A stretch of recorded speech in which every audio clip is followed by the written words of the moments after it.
Hello ನಮಸ್ಕಾರ, ನೀವು ನೋಡ್ತಾ ಇದ್ದೀರಾ ರಾಜ್ ನ್ಯೂಸ್ ಕನ್ನಡ. ನಾನು ಶರತ್ ಹುಣಸೂರು. ವೀಕ್ಷಕರೇ, ನಾನು ಇವತ್ತು ನಿಮ್ಮ ಮುಂದೆ ಒಂದು ಸ್ಟೋರಿಯನ್ನ ಎಳೆ ಎಳೆಯಾಗಿ ಬಿಚ್ಚಿಡೋದಕ್ಕೆ ಬರ್ತಾ ಇದ್ದೆ. ನೋಡಿ, ಮೊಟ್ಟ ಮೊದಲು ಒಂದು ಮಗು ಹುಟ್ಟಿದ ಸಂದರ್ಭದಲ್ಲಿ ಮೊದಲ ಮಾತು ಕಲಿಯೋದೇ ಅಮ್ಮ ಅನ್ನುವಂಥ ಒಂದು ಅಮ್ಮ ಅಂತ ಕರೆಯೋದು. ಒಂದು ಚಿಕ್ಕ ಪುಟ್ಟ ಪಾಪು ಬೆಳೀತಾ ಬೆಳೀತಾ ಮೊದಲ ಒಂದು ವರ್ಡ್ ಹೇಳೋದೇ ಅಮ್ಮ ಅಂತ. ಆದರೆ ಆ ಅಮ್ಮ ಅಂತ ನಾವೆಲ್ಲರೂ ಏನು ಕರಿತೀವಲ್ಲ, ಆ ಒಂದು ಅರ್ಥಕ್ಕೂ ಆದರೆ ಈ ಸ್ಟೋರಿಯಲ್ಲಿ ಬರುವಂತ ತಾಯಿಗೂ ಅಜಗಜಾಂತರ ವ್ಯತ್ಯಾಸ ಇದೆ. ಈ ಸ್ಟೋರಿ ನೋಡಿದ್ರೆ ನಿಜಕ್ಕೂ ಇವಳೆಂತ ತಾಯಿ ಅಂತ ಚೀತು ಅಂತ ಹೋಗಿತೀರಿ ನೀವು. ಸಾಮಾನ್ಯವಾಗಿ ಅಮ್ಮ ಅಥವಾ ತಾಯಿ ಅಂತಂದ್ರೆ ಏನು? ತಾನು ಹಸಿವಿದ್ದರೂ ಕೂಡ, ತನಗೆ ಹಸಿವಿದ್ರೂ ಕೂಡ, ಒಂದು ತುತ್ತು ಅನ್ನ ಅಷ್ಟೇ ಇದ್ರೂ ಕೂಡ ತಾನು ಹಸಿವಲ್ಲಿದ್ರೂ ಮಗುಗೆ ಊಟವನ್ನ ಹಾಕಿ, ಏನಿಲ್ಲ ನಂದು ಊಟ ಆಯ್ತು, ನಾನು ಆರಾಮಾಗಿದ್ದೀನಿ, ನಾನು ಚೆನ್ನಾಗಿದ್ದೀನಿ, ನೀನು ಊಟ ಮಾಡು ಅಂತ ತಿನ್ನಿಸೋದು ಅಂತ ತಾಯಿ ಇರ್ತಾರೆ. ನಾವು ನೀವು ಎಲ್ಲರೂ ಕೂಡ ನೋಡಿರ್ತೀವಿ, ನಮ್ಮ ಫ್ಯಾಮಿಲಿಲೂ ಅಷ್ಟೇ, ನಿಮ್ಮ ಫ್ಯಾಮಿಲಿಲೂ ಅಷ್ಟೇ. ಇದ್ರ ಜೊತೆಗೆ ಇಡೀ ಜಗತ್ತಿನಲ್ಲೇ ಸೇಫೆಸ್ಟ್ ಪ್ಲೇಸು ಅನ್ನೋದಾದ್ರೆ ಅದು ತಾಯಿಯ ಮಡಿಲು. ತಾಯಿ ಮಡಿಲೇ ಇಡೀ ಜಗತ್ತಿನಲ್ಲಿ ಸೇಫೆಸ್ಟ್ ಪ್ಲೇಸು ಅಂತ ಹೇಳ್ತಾರೆ. ಈಗ ಅಲ್ಲೆಲ್ಲೋ ಭೂಕಂಪ ಆಯ್ತಂತೆ ಅಥವಾ ಇನ್ನೊಂದೇನೋ ಆಯ್ತಂತೆ, ಗುಡುಗು ಸಿಡಿಲು ಬಂತಂತೆ ಅಂತಂದ ತಕ್ಷಣ ಆ ಫೀಲಿಂಗಲ್ಲಿ ನಾವು ಓಡೋಗಿ ತಾಯಿನ ತಪ್ಕೊಳ್ತೀವಿ. ಅಂದರೆ ತಾಯಿ ಇದ್ರೆ ನಮ್ಗೆ ಯಾವ ಭಯನೂ ಇಲ್ಲ ಅನ್ನುವಂಥ ಮಾತು. ಆದರೆ ಈ ಸ್ಟೋರಿಗೂ ನಾವು ಹೇಳುವಂಥ ತಾಯಿಯ ಸ್ಟೋರಿಗೂ ಅಜಗಜಾಂತರ ವ್ಯತ್ಯಾಸಗಳಿದ್ದಾವೆ. ನಾನು ಹೇಳಿದ್ನಲ್ಲ, ಹಸಿವು ತನಗಿದ್ರೂ ಕೂಡ ನನಗೆ ಹಸಿವಿಲ್ಲ ಅಂಥೇಳಿ ನಗನಗ್ತಾ ಮುದ್ದಾಡ್ತಾ ತನ್ನ ಮಗುವನ್ನ ತುತ್ತು ಅನ್ನ ತಿನ್ನಿಸ್ತಾಳೆ ಆ ತಾಯಿ. ಆದರೆ ನಾನು ಹೇಳುವಂಥ ಈ ಸ್ಟೋರಿಯ ತಾಯಿ ಇದ್ದಾಳಲ್ಲ, ನಿಜಕ್ಕೂ ಇಡೀ ಜಗತ್ತಿನಲ್ಲಿ ಎಲ್ಲೂ ಕಾಣ ಸಿಗದೇ ಇರುವಂಥ ತಾಯಿ. ಅದಕ್ಕೆ ನಾನು ಹೇಳಿದ್ದು ಇವಳೆಂಥ ತಾಯಿ ಅಂತ. ಈ ತಾಯಿ ಏನು ಮಾಡಿದ್ದು ಗೊತ್ತಾ? ತನ್ನ ಹಳೆಯ ಲವ್ವರ್ಗೋಸ್ಕರ ತನ್ನ ಮಗುವನ್ನೇ ಕೊಂದುಬಿಟ್ಲು. ಪಾಪಿ ತಾಯಿ ಅಂತ ಇಡೀ ಜಗತ್ ಕರೀತಾ ಇದೆ ಇವತ್ತು. ಇದೆಲ್ಲ ಶುರುವಾಗಿದ್ದು ಯಾವುದೋ ಕಾಲದಲ್ಲಿ, ಅಂದರೆ ಕಾಲೇಜ್ ಲೆವೆಲ್ನಲ್ಲಿ. ಈಗ ಸಾಮಾನ್ಯವಾಗಿ ಈ ಟ್ರೆಂಡ್ ಎಲ್ಲ ಹಾಗೆ ನಡೀತಾ ಇದೆಯಲ್ಲ, ಹಳೆ ಲವರ್ ಇರ್ತಾರೆ, ಕೈ ಕೊಡ್ತಾರೆ, ಆಮೇಲೆ ಹೊಸ ಮದುವೆ ಆಗ್ತಾರೆ ಅಂತೇಳಿ ಎಲ್ಲ ಮರೆತು ಜೀವನವನ್ನ ಸಾಗಿಸ್ತಾ ಇದ್ದಾರೆ ಅನ್ನುವಂಥದ್ದು. ಆದರೆ ಈ ಸ್ಟೋರಿಲಿ ಹಂಗಾಗ್ಲಿಲ್ಲ. ಪರಕಾಯ ಪ್ರವೇಶ ಆಯಿತು ಹಳೆ ಲವರ್ದು.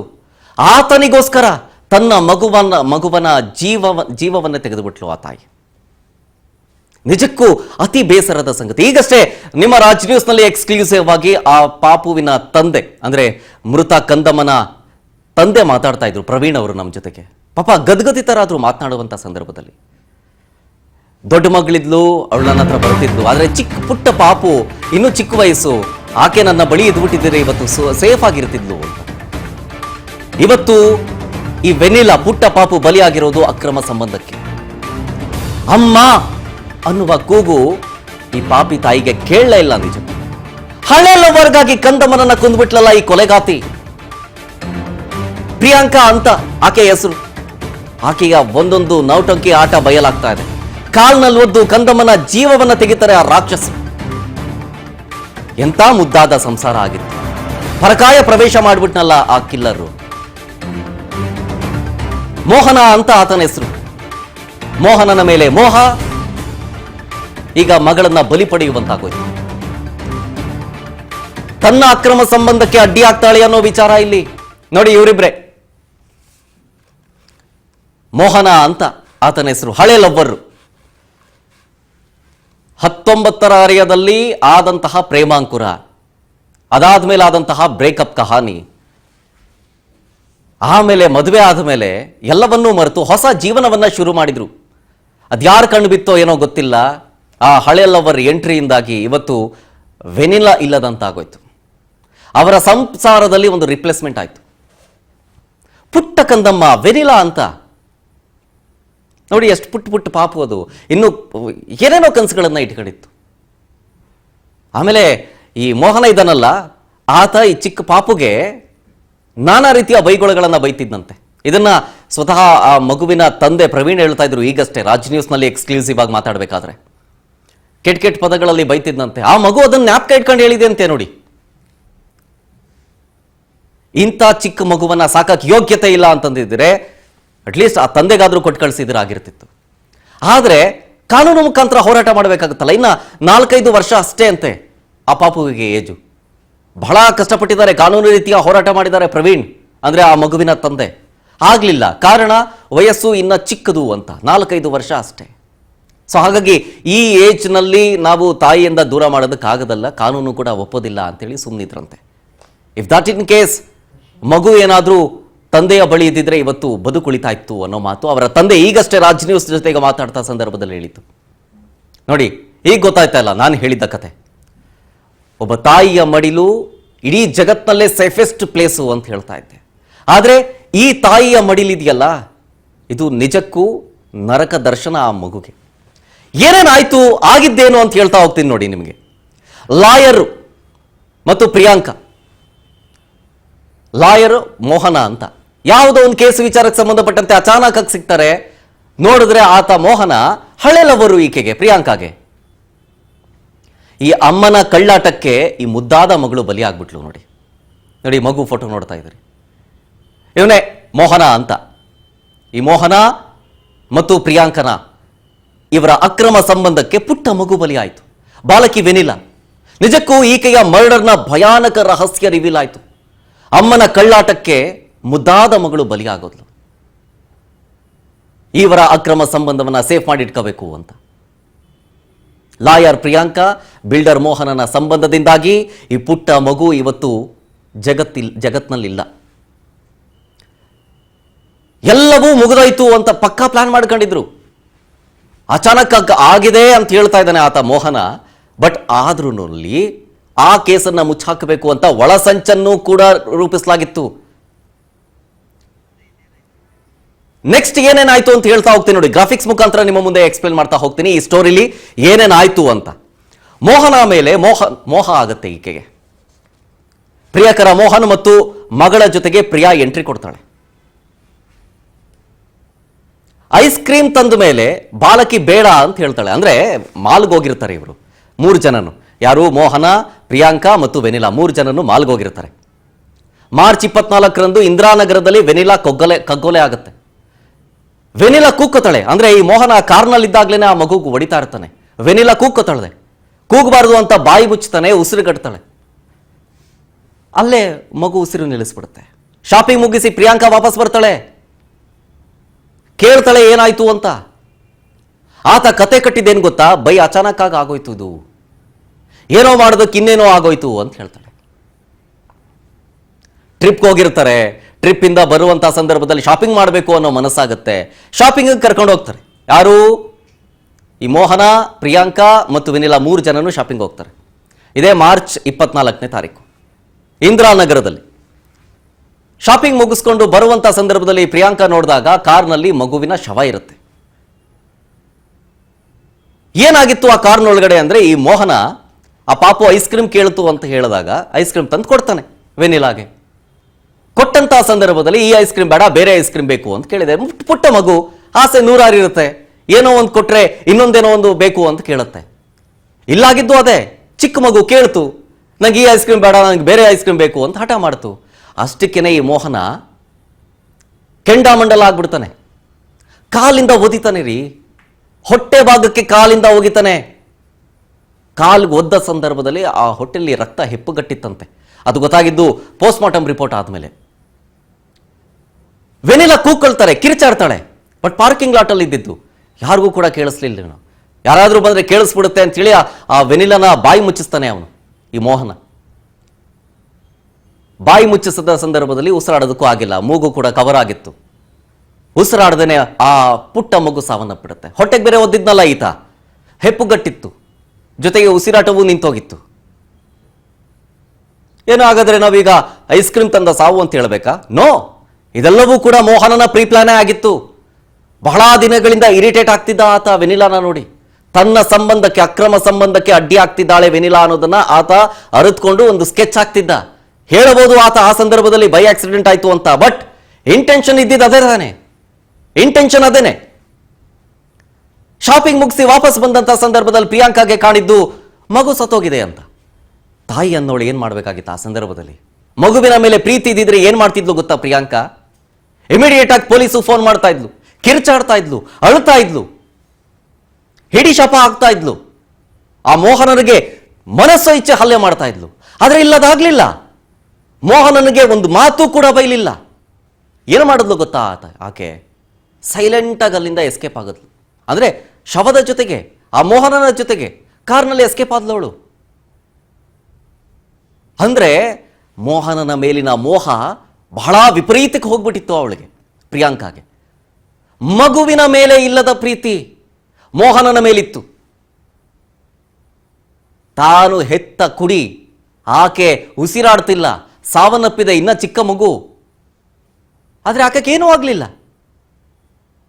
ಈಗ ಸಾಮಾನ್ಯವಾಗಿ ನಾವು ಏನು ಹೇಳ್ತೀವಿ, ನಮ್ಗೇನಾದರೂ ಒಂದು ಸಣ್ಣ ಪುಟ್ಟದಾಗ ಏನಾದ್ರು ಆಯಿತು ಅಂತಂತಂದರೆ ಆ ಕಡೆಯಿಂದ ತಾಯಿ ಗೊತ್ತಾಗ್ತದೆ ಅಂತ, ಕರಳು ಕಿವುಚುತ್ತೆ ಅನ್ನೋ ರೀತಿಯಾಗಿ.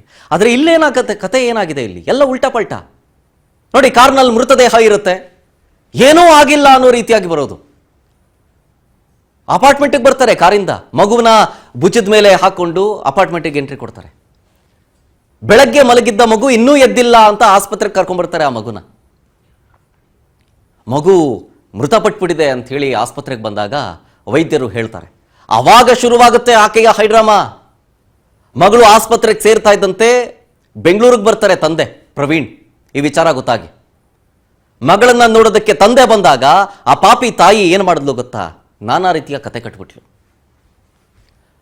ಅನಾರೋಗ್ಯದಿಂದ ಮೃತಪಟ್ಟಿದ್ದಾಳೆ ಅಂತ ಪ್ರಿಯಾಂಕಾ ನಾಟಕ ಆಡ್ತಾಳೆ. ಏನು ಅನಾರೋಗ್ಯ ಅಂತಂದ್ರೆ ಹೇಳಿಲ್ಲ. ಅದೇನೋ ಟ್ಯಾಬ್ಲೆಟ್ ಕೊಟ್ಟೆ ಅಂತಾಳೆ, ಇನ್ನೊಂದೇನೋ ಅಂತಾಳೆ. ವೆನಿಲಾ ಮೂಗ್ನಲ್ಲಿ ರಕ್ತ ಬಂದಿದ್ದು ನೋಡಿ ಕುಟುಂಬಸ್ಥರಿಗೆ ಅನುಮಾನ ಅಲ್ಲೇ ಶುರುವಾಗುತ್ತೆ. ಕಾರ್ನಲ್ಲಿ ಮಗುವಿನ ಮೃತದೇಹ ಇರುತ್ತೆ, ಏನೂ ಆಗಿಲ್ಲ ಅನ್ನೋ ರೀತಿಯಾಗಿ ಅಪಾರ್ಟ್ಮೆಂಟಿಗೆ ಎಂಟ್ರಿ ಕೊಡ್ತಾರೆ. ರಾತ್ರಿ ಮಗುವಿನ ಶವದ ಜೊತೆಗೇನೆ ರಾತ್ರಿ ಇಡೀ ಕಳೀತಾರವರು. ನೋಡಿ, ಪಕ್ಕಾ ಪ್ಲಾನ್ ಮಾಡ್ಕೊಂಡಿದ್ದಾರೆ. ಇದನ್ನೇ ಹೇಳಿದ್ನಲ್ಲ, ಒಳಸಂಚು ರೂಪಿಸಿರೋದಿದು. ಕ್ಲೀನಾಗಿ ಆಕೆಯನ್ನ ಹೆಗ್ಲ ಮೇಲೆ ಹೊತ್ಕೊಂಡು ಮಗು ಮಲಗಿದೆ ಅನ್ನೋ ರೀತಿಯಾಗಿ ಬಿಂಬಿಸಿ, CCTV ಕ್ಯಾಮ್ರಾ ಆಗಲಿ, ಸೆಕ್ಯೂರಿಟಿ ಆಗಲಿ, ಅವ್ರಿಗೆಲ್ರಿಗೂ ಕೂಡ ಮಗು ಇನ್ನೂ ಬದುಕಿದೆ ಅಥವಾ ಮಲಗಿದೆ ಅನ್ನೋ ರೀತಿಯಾಗಿ ಬಿಂಬಿಸ್ಬೇಕಾಗಿತ್ತು. ಅವರು ಸೀದಾ ಕರ್ಕೊಂಡೋದ್ರು ಮನೆ ಒಳಗಡೆ, ಮಲಗಿಸಿದ್ರು. ಜೊತೆಗೆ ಅದ್ರ ಮಗುವಿನ ಶವದ ಜೊತೆಗೇನೆ ಇಡೀ ರಾತ್ರಿ ಕಳೆದಿದ್ದಾರೆ ಅವರು. ಆಮೇಲೆ ಬೆಳಗ್ಗೆ ಎದ್ದು ಆಸ್ ಪ್ಲಾಂಟ್ ಡ್ರಾಮಾ ಫುಲ್ಲು. ಮಗು ಎದ್ದೇಳ್ತಾಲ ಅಂಥೇಳಿ ಆಸ್ಪತ್ರೆಗೆ ಓಡೋಡಿ ಕರ್ಕೊಂಡ್ಬರ್ತಾರೆ. ಡಾಕ್ಟ್ರು ಆಬ್ವಿಯಸ್ಲಿ ನೋಡ್ತಾರೆ, ಇಲ್ಲಮ್ಮ ಮಗು ಉಸಿರಾಡ್ತಾ ಇಲ್ಲ, ಪ್ರಾಣ ಕಳ್ಕೊಂಡಿದೆ, ತುಂಬ ಹೊತ್ತಾಯಿತು ಅಂತ. ಯಾವಾಗ ಪಾರ್ಕಿಂಗ್ ಲಾಟ್ನಲ್ಲಿ ಮಗುವಿನ ಮೃತದೇಹ ನೋಡಿದಾಗ ಬರದೇ ಇರುವಂತಹ ಒಂದು ಫೀಲಿಂಗ್ಸು ಅಥವಾ ಅಳು, ಆ ರೋದನೆ ಆಸ್ಪತ್ರೆಯಲ್ಲಿ ಡಾಕ್ಟರ್ ಹೇಳಿದ್ಮೇಲೆ ಶುರುವಾಗುತ್ತೆ. ಅಂದರೆ ಎಲ್ಲವೂ ಬರೀ ನಾಟಕ, ಎಲ್ಲವೂ ಬರೀ ನಾಟಕ. ಹೈಡ್ರಾಮಾ ಶುರುವಾಗ್ಬಿಡುತ್ತೆ.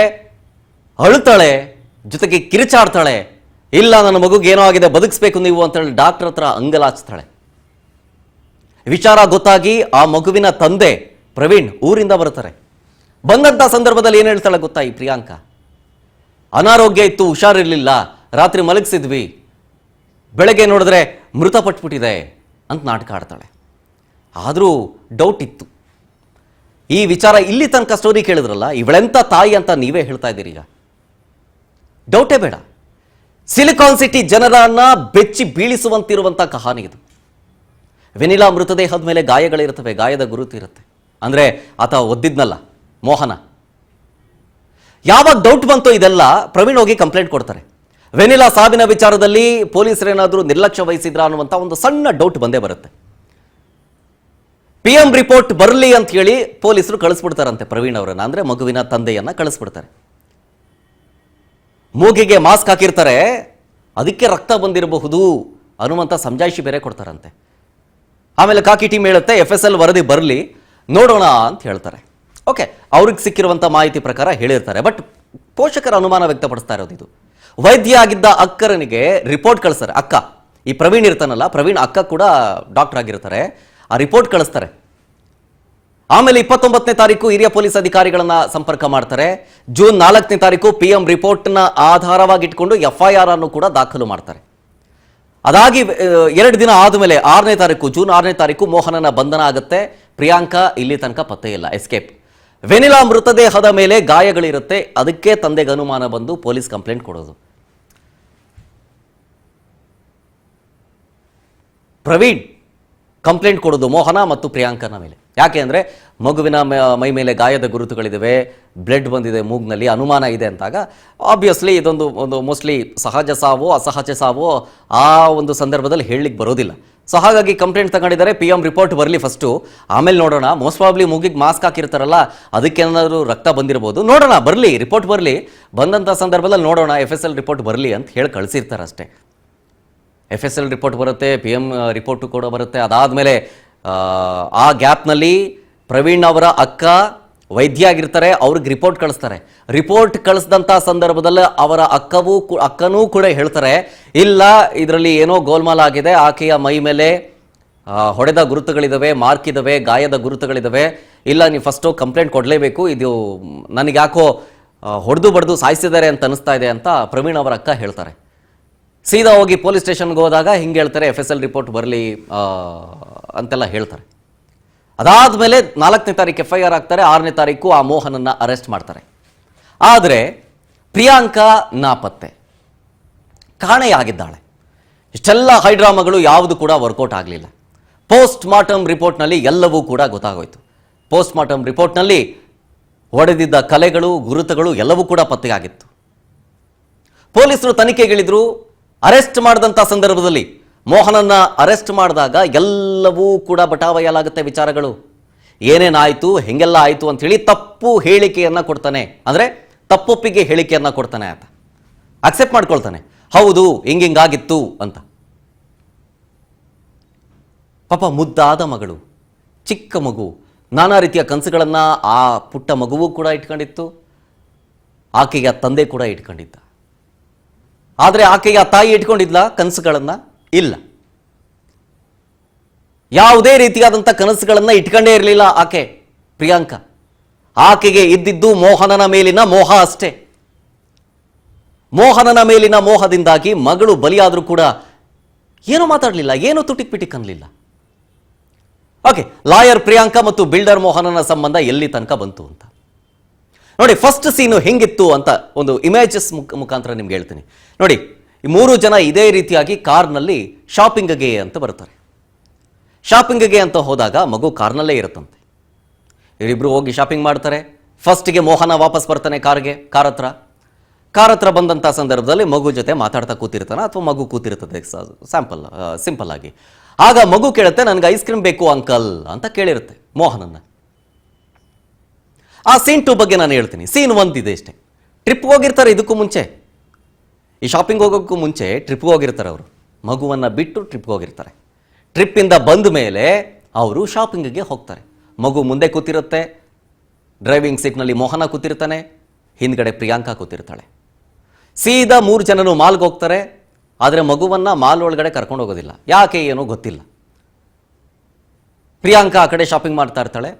ಮೋಹನ ಹೋಗಿ, ಅಂದರೆ ಅವಳ ಜೊತೆ, ಪ್ರಿಯಾಂಕಾ ಜೊತೆ ಹೋಗಿ ಮತ್ತೆ ವಾಪಸ್ ಬರ್ತಾನೆ ಕಾರ್ ಬಳಿ. ಕಾರಲ್ಲಿ ಕೂತಿದ್ದಂಥ ಸಂದರ್ಭದಲ್ಲಿ ಆಕೆ, ಅಂದರೆ ಮಗು, ಐಸ್ ಕ್ರೀಮ್ ಕೇಳುತ್ತೆ.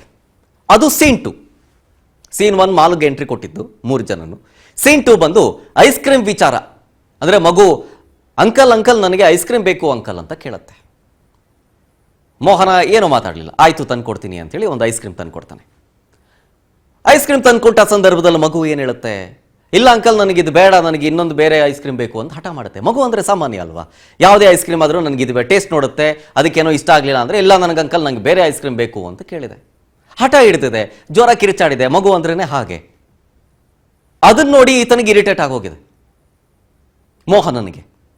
ಇಷ್ಟೊಂದು ಇರಿಟೇಟ್ ಮಾಡ್ತಿದೆಯಲ್ಲ ಅಂತ. ಆಮೇಲೆ ಆ ಮಗುವಿನ ಮೇಲೆ ಹಳೆ ಕೋಪ, ಹಳೆ ದ್ವೇಷ ಏನಾರು ಇತ್ತೋ ಏನೋ ಗೊತ್ತಿಲ್ಲ. ಯಾಕೆಂದರೆ ಆತ ಆ ಮಗುವಿನ ಮೇಲೆ ಮಾಡಿರುವಂಥ ಹಲ್ಲೆಯನ್ನು ನೋಡಿದ್ರೇ ನಾವು ಅರ್ಥ ಮಾಡ್ಕೋಬೇಕಾಗತ್ತೆ. ಯಾವುದೋ ಇದು ಹಳೆ ದ್ವೇಷನೇ ಇರುತ್ತೆ. ಸಡನ್ನಾಗಿ ಯಾವುದೇ ಈಗ ನಿಮ್ಗೇನೆ ಅಥವಾ ನಮಗೇನೆ ಯಾವುದೋ ಪರಿಚಯ ಇಲ್ಲದೆ ಇರೋ ಮಗು ಮೇಲೆ ಈ ರೀತಿಯಾಗಿ ಏನಾದರೂ ನಡ್ಕೊಳ್ತೀವ ಯಾರಾದರೂ? ಯಾರೂ ಇಲ್ಲ. ಮಗು ಅಂದಮೇಲೆ ಪ್ರೀತಿ ತೋರಿಸೋದೇ ನಮಗೆ ಗೊತ್ತಿರೋದು ಎಲ್ರಿಗೂ. ಆದರೆ ಈತನಿಗೆ ಅದಲ್ಲ, ಇರಿಟೇಟ್ ಆಗ್ತಾ ಇತ್ತು. ಯಾಕೆ? ಅಕ್ರಮ ಸಂಬಂಧಕ್ಕೆ ಈ ಮಗು ಅಡ್ಡಿ ಆಗ್ತಾ ಇದೆ ಅನ್ನೋ ವಿಚಾರ. ಅಕ್ರಮ ಸಂಬಂಧಕ್ಕೆ ಈ ಮಗು ಅಡ್ಡಿ ಆಗ್ತಾ ಇದೆ ನನಗೆ, ಈ ಮಗು ಇಲ್ಲ ಅಂತ ಅನಿಸ್ಬಿಟ್ರೆ ನಾನು ನೆಮ್ಮದಿ ಆಗಿರ್ಬೋದು ಅನ್ನೋದು ಮನೋಭಾವ ಆತನಿಗಿತ್ತು ಅನ್ಸುತ್ತೆ. ಅದಕ್ಕೇನೆ ಸೀನ್ 3ನಲ್ಲಿ ಏನಾಯ್ತು ಅಂತ ಹೇಳ್ತೀನಿ ನೋಡಿ. ಯಾವಾಗ ಮಗು ಐಸ್ ಕ್ರೀಮ್ ವಿಚಾರಕ್ಕೆ ಗಲಾಟೆ ಮಾಡ್ಕೊಳ್ಳುತ್ತೆ, ರೊಚ್ಚಿಗೆದ್ದ ಈ ಮೋಹನ ಕಾರ್ನಲ್ಲೇನೆ ವೆನಿಲಾಗೆ ತಳಿಸ್ಬಿಡ್ತಾನೆ. ಅದು ಹಂಗಿಂಗಲ್ಲ, ಕಾಲಲ್ಲಿ ಒದಿತಾನೆ, ಹೊಟ್ಟೆಗೆ ಜೋರಾಗಿ ಬಲವಾಗಿ ಒದಿತಾನೆ ಕಾಲು. ರಕ್ತ ಹೆಪ್ಪುಗಟ್ಟಿಬಿಡುತ್ತೆ ಹೊಟ್ಟೆಲಿ. ಚಿಕ್ಕ ಮಗು, ಹೊಟ್ಟೆನೂ ಚಿಕ್ಕದಿರುತ್ತೆ, ಒದ್ದಿರ್ತಾನೆ, ಬಲವಾಗಿ ಒದ್ದಿರ್ತಾನೆ. ಆ ಏಟನ್ನು ತಡ್ಕೊಳ್ಳೋ ಕೆಪಾಸಿಟಿನೂ ಇರೋದಿಲ್ಲ. ಪೋಸ್ಟ್ ಮಾರ್ಟಮ್ ರಿಪೋರ್ಟ್ನಲ್ಲಿ ಏನು ಬಂದಿದೆ ಗೊತ್ತಾ? ರಕ್ತ ಹೆಪ್ಪುಗಟ್ಟಿದೆ ಅಲ್ಲಿ ಅಂತ, ಮುದ್ದೆ ಮುದ್ದೆ ಆಗೋಗಿದೆ ಒಳಗಡೆ ಅಂತ. ಅಷ್ಟು ಜೋರಾಗಿ ಒದ್ದಿರ್ತಾನೆ ಆತ.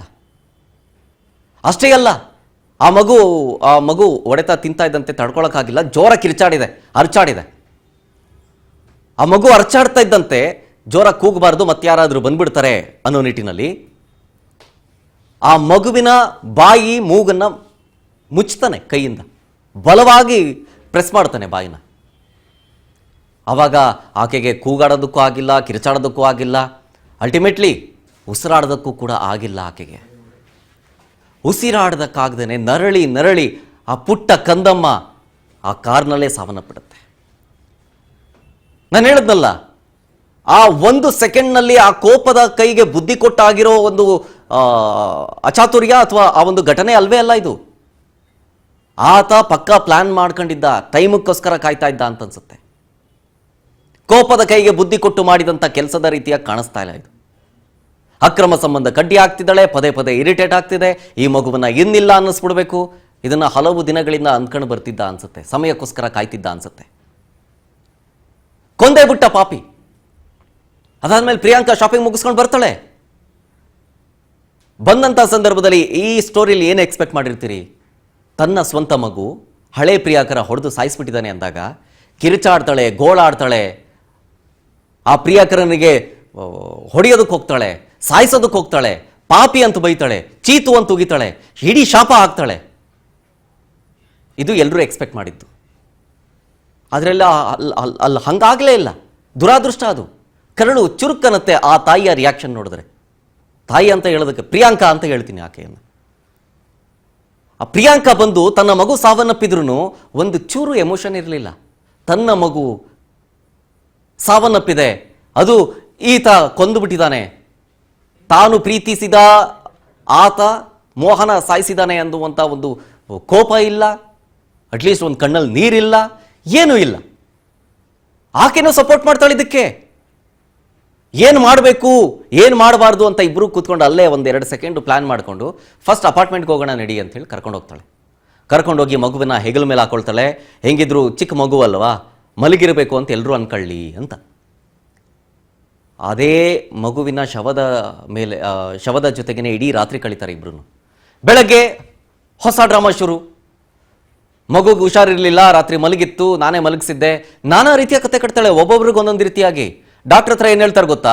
ಮೆಟ್ಲಿಂದ ಕೆಳಗಡೆ ಬಿದ್ದುಬಿಟ್ಲು, ಅದಾದಮೇಲೆ ಹುಷಾರಾಗಿದ್ಲು, ನಾನು ಸ್ವಲ್ಪ ಹಂಗೆ ಹಿಂಗೆ ಆರೈಕೆ ಮಾಡಿದ್ದೆ, ಅದಾದಮೇಲೆ ಊಟ ಮಾಡಿಸಿ ಮಲಗಿಸಿದ್ದೆ ಅಂತ ಹೇಳ್ತಾಳೆ. ಡಾಕ್ಟ್ರು ಹತ್ರ ಹೋದಂಥ ಸಂದರ್ಭದಲ್ಲಿ ಡಾಕ್ಟ್ರು ಹೇಳ್ತಾರೆ, ಇಲ್ಲಮ್ಮ ಮಗು ಸಾವನ್ನಪ್ಪಿದೆ, ತುಂಬ ಹೊತ್ತಾಯಿತು ಸಾವನ್ನಪ್ಪಿ ಅಂತ. ಅಲ್ಲಿ ಗೋಳಾಡೋದು.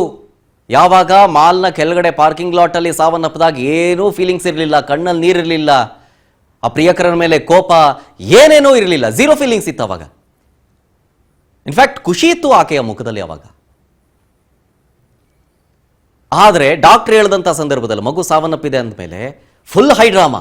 ಅರ್ಚಾಡ್ತಾಳೆ, ಕಿರ್ಚಾಡ್ತಾಳೆ, ದೇವರಿಗೆ ಹಿಡಿ ಶಾಪ ಹಾಕ್ತಾಳೆ, ಡಾಕ್ಟರ್ ಕೈ ಕಾಲು ಹಿಡಿತಾಳೆ, ಬದುಕಿಸಿ ನನ್ನ ಮಗುನ ಅಂತ ಕೈ ಕಾಲು ಹಿಡಿತಾಳೆ.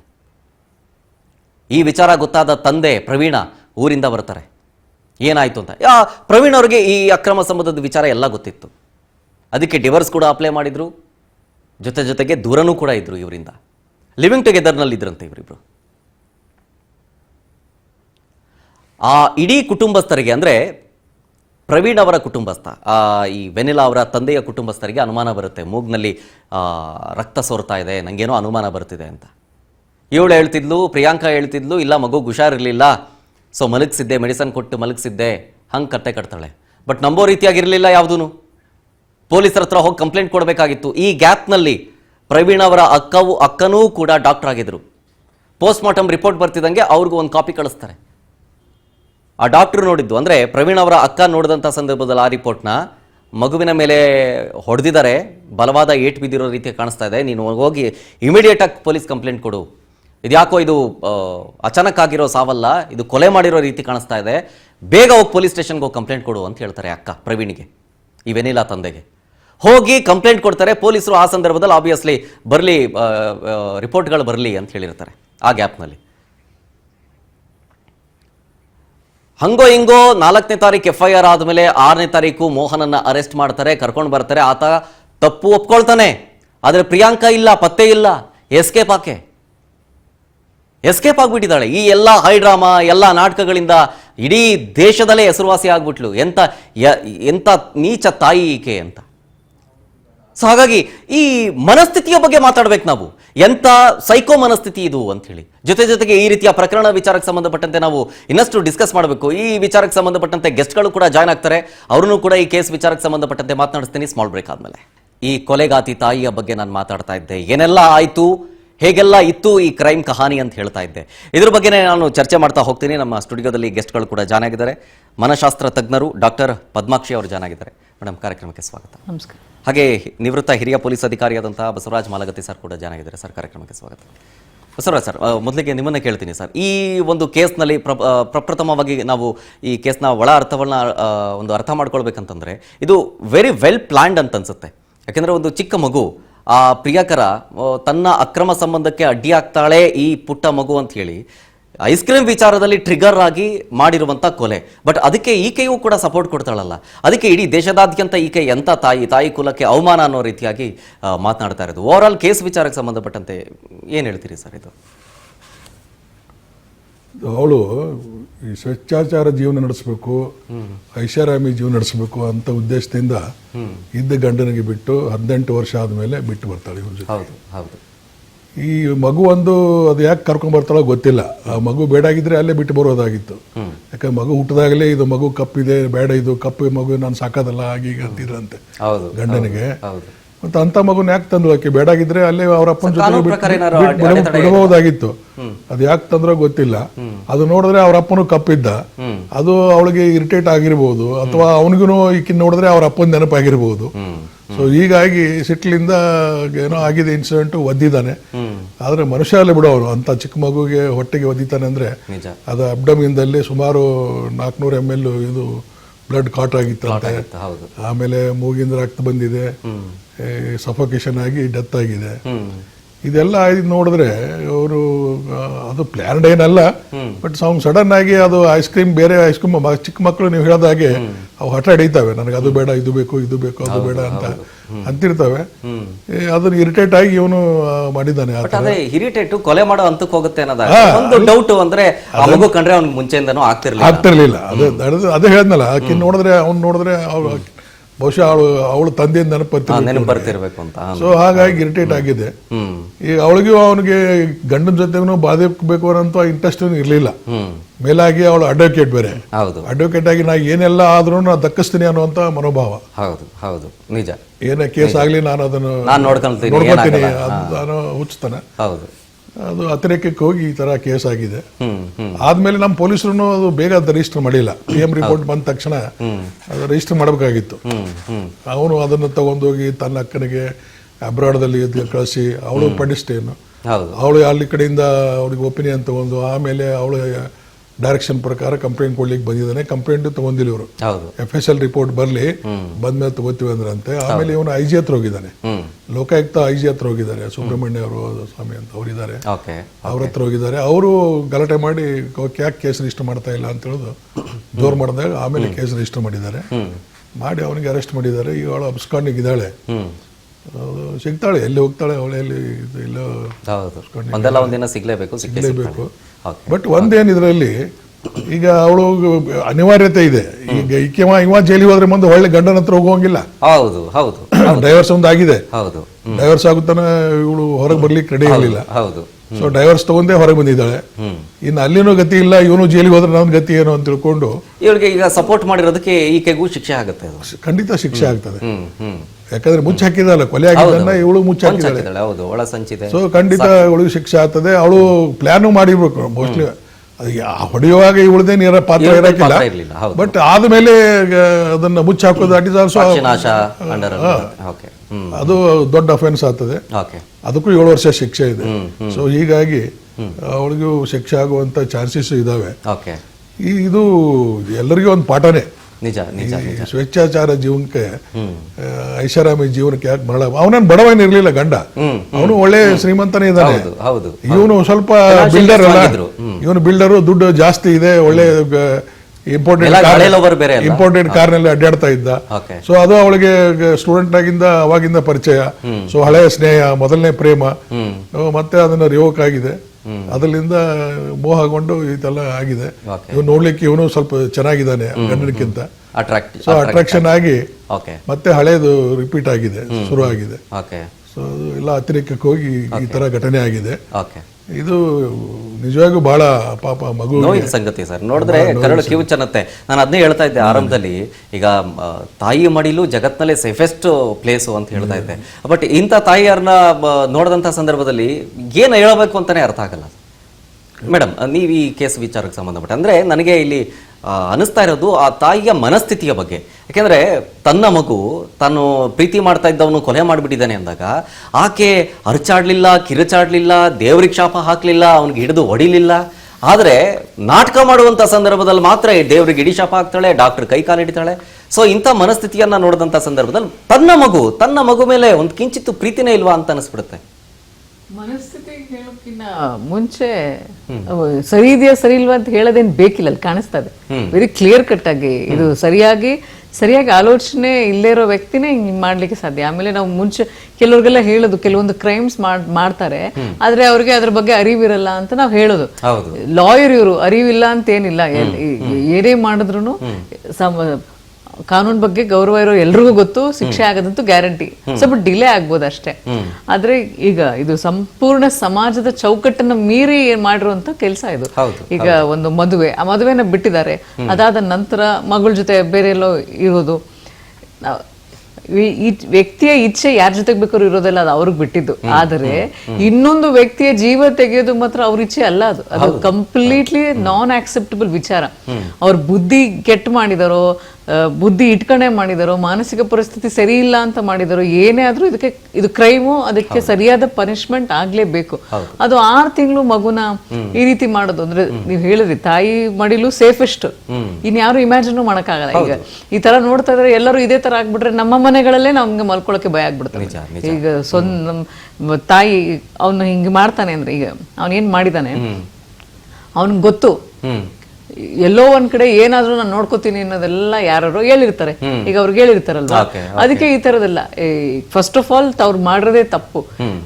ಏನು ಇರೋ ಮ್ಯಾರೇಜ್ ಅನ್ನ ಬಿಟ್ಟು ಎಲ್ಲೋ ಇರೋದು, ಅದು ಅವ್ರಿಬ್ರಿಗೂ ಮದ್ವೆನೂ ಆಗಿಲ್ಲ, ಅಟ್ರಾಕ್ಷನ್ ಅವೆಲ್ಲ ನಾವೇನ್ ಹೇಳ್ತಿದ್ವಿ ಇತ್ತೀಚೆ ಏನಂದ್ರೆ ಯಂಗ್ ಏಜ್ ಅಲ್ಲಿ ಅಟ್ರಾಕ್ಷನ್ ಸರ್ವೇ ಸಾಮಾನ್ಯ ಅಲ್ಲಿ ಆಗುತ್ತೆ ಅಂತ ಹೇಳಿ. 40-45 ಅಟ್ರಾಕ್ಷನ್ ಗಳು ಆಗ್ತಾ ಇದೆ ಅಂದ್ರೆ ಅವ್ರಿಗೆ ವಿವೇಚನೆ ಕಳ್ಕೊಂಡ್ಬಿಡ್ತಾ ಇದಾರೆ. ನೋಡೋಣ, ಇದ್ದು ಬಿಡೋಣ, ಚೆನ್ನಾಗಿದ್ದು ಬಿಡೋಣ, ಏನಾಗ್ಬಿಡುತ್ತೆ, ಯಾರೇನ್ ಅಂತಾರೆ, ನಮ್ಮನ್ನ ಯಾರೇನು ಮಾಡಕ್ಕಾಗಲ್ಲ. ಈ ಒಂದು ಮನಸ್ಥಿತಿಗಳು ಜಾಸ್ತಿ ಆಗ್ತಿರೋದ್ರಿಂದ ಈ ತರದ ಸಮಸ್ಯೆಗಳು ದಿನನಿತ್ಯ ಜಾಸ್ತಿ ಆಗ್ತಾ ಇರೋದು. ಏನಂದ್ರೆ ನೋಡ್ಬಿಡಂತಡಿ ಏನಾಗ್ಬಿಡುತ್ತೆ, ಕಾನೂನು ತಾನೆ, will try to manage, will manipulate, ಅವೆಲ್ಲ ಏನೇನೋ ಆಟಿಟ್ಯೂಡು. ಇಲ್ಲ, ಭಯ ಇಲ್ಲ, ಬಿಟ್ಟು ಹೋಗಿರ್ದ ಕೆಲವ್ರಿಗೆ, ಎಲ್ರಿಗೂ ಅಂತ ಹೇಳಲ್ಲ. ನಮಗೆಲ್ಲ we are all very fearful people ಎಲ್ಲರೂ. ಅಂಥವ್ರಿಗೆ ಈ ತರದ ಒಂದು ವಿಚಾರ, ಇದು ಏನು ಪ್ಲಾನ್ ಇಲ್ಲದೆ ಮಾಡಿದ್ರೆ, ಸಡನ್ ಆಗಿ ಆಗೋಗಿದ್ರು ಅದೇನೋ ಮನಸ್ಸಿನ ಪರಿಸ್ಥಿತಿ ಸರಿ ಇರಲಿಲ್ಲ ಅಂತ ಹೇಳ್ಬೋದು. Clear cut pre plan murder ಇದು, ಕ್ಲಿಯರ್ ಕಟ್. ಸೊ ಇದೇನ್ ಅದು ಹೌದು. ಸೊ ಇದೇನ್ ಮನಸ್ಥಿತಿ ಸರಿಗಿರ್ಲಿಲ್ಲ ಅಂತೆಲ್ಲ ಏನಿಲ್ಲ, ಅವ್ರ ಸ್ವಂತ ಬುದ್ಧಿ ಉಪಯೋಗಿಸೇ ಮಾಡಿರುವಂತ ಒಂದು ಕೆಲಸ ಇದು. ಸೊ ಸರಿ ಇಲ್ಲದ ಬುದ್ಧಿಯನ್ನು ಉಪಯೋಗಿಸಿರೋದು. ಈಗಿನ ಜನರೇಷನ್ ಅಲ್ಲಿ ಈ ತರ ಕೇಸ್ಗಳು ಜಾಸ್ತಿ ಆಗ್ತಿದೆ. ಈಗ ಬೆಂಗಳೂರಿನಲ್ಲೇ ಒಂದಷ್ಟು ಕೇಸ್ಗಳು ನೋಡಿದ್ವಿ. ಮಗುನ ಮನೆ ಒಳಗಡೆ ಕೂಡ ಹಾಕಿದ್ದು, ಎಲ್ಲೋ ಹೋಗ್ತಾರೆ ಎಂಜಾಯ್ ಮಾಡಕ್ಕೆ, 1-2 ದಿನ ಅಕ್ಕಪಕ್ಕದವರು ಮನೆಯವರು ಬಂದು ಆ ಮಗುನ್ ಸೇಫ್ ಮಾಡಿ ಸ್ಟೋರಿ ನೋಡಿದೀವಿ. ಹೊಡೆದು ಬಡ್ದು ಹಿಂಸೆ ಕೊಟ್ಬಿಡ್ತಾರೆ ಚಿಕ್ಕ ಚಿಕ್ಕ ಮಕ್ಕಳಿಗೆ ತಾಯಂದಿರು ಅಂತ ಹೇಳಿ.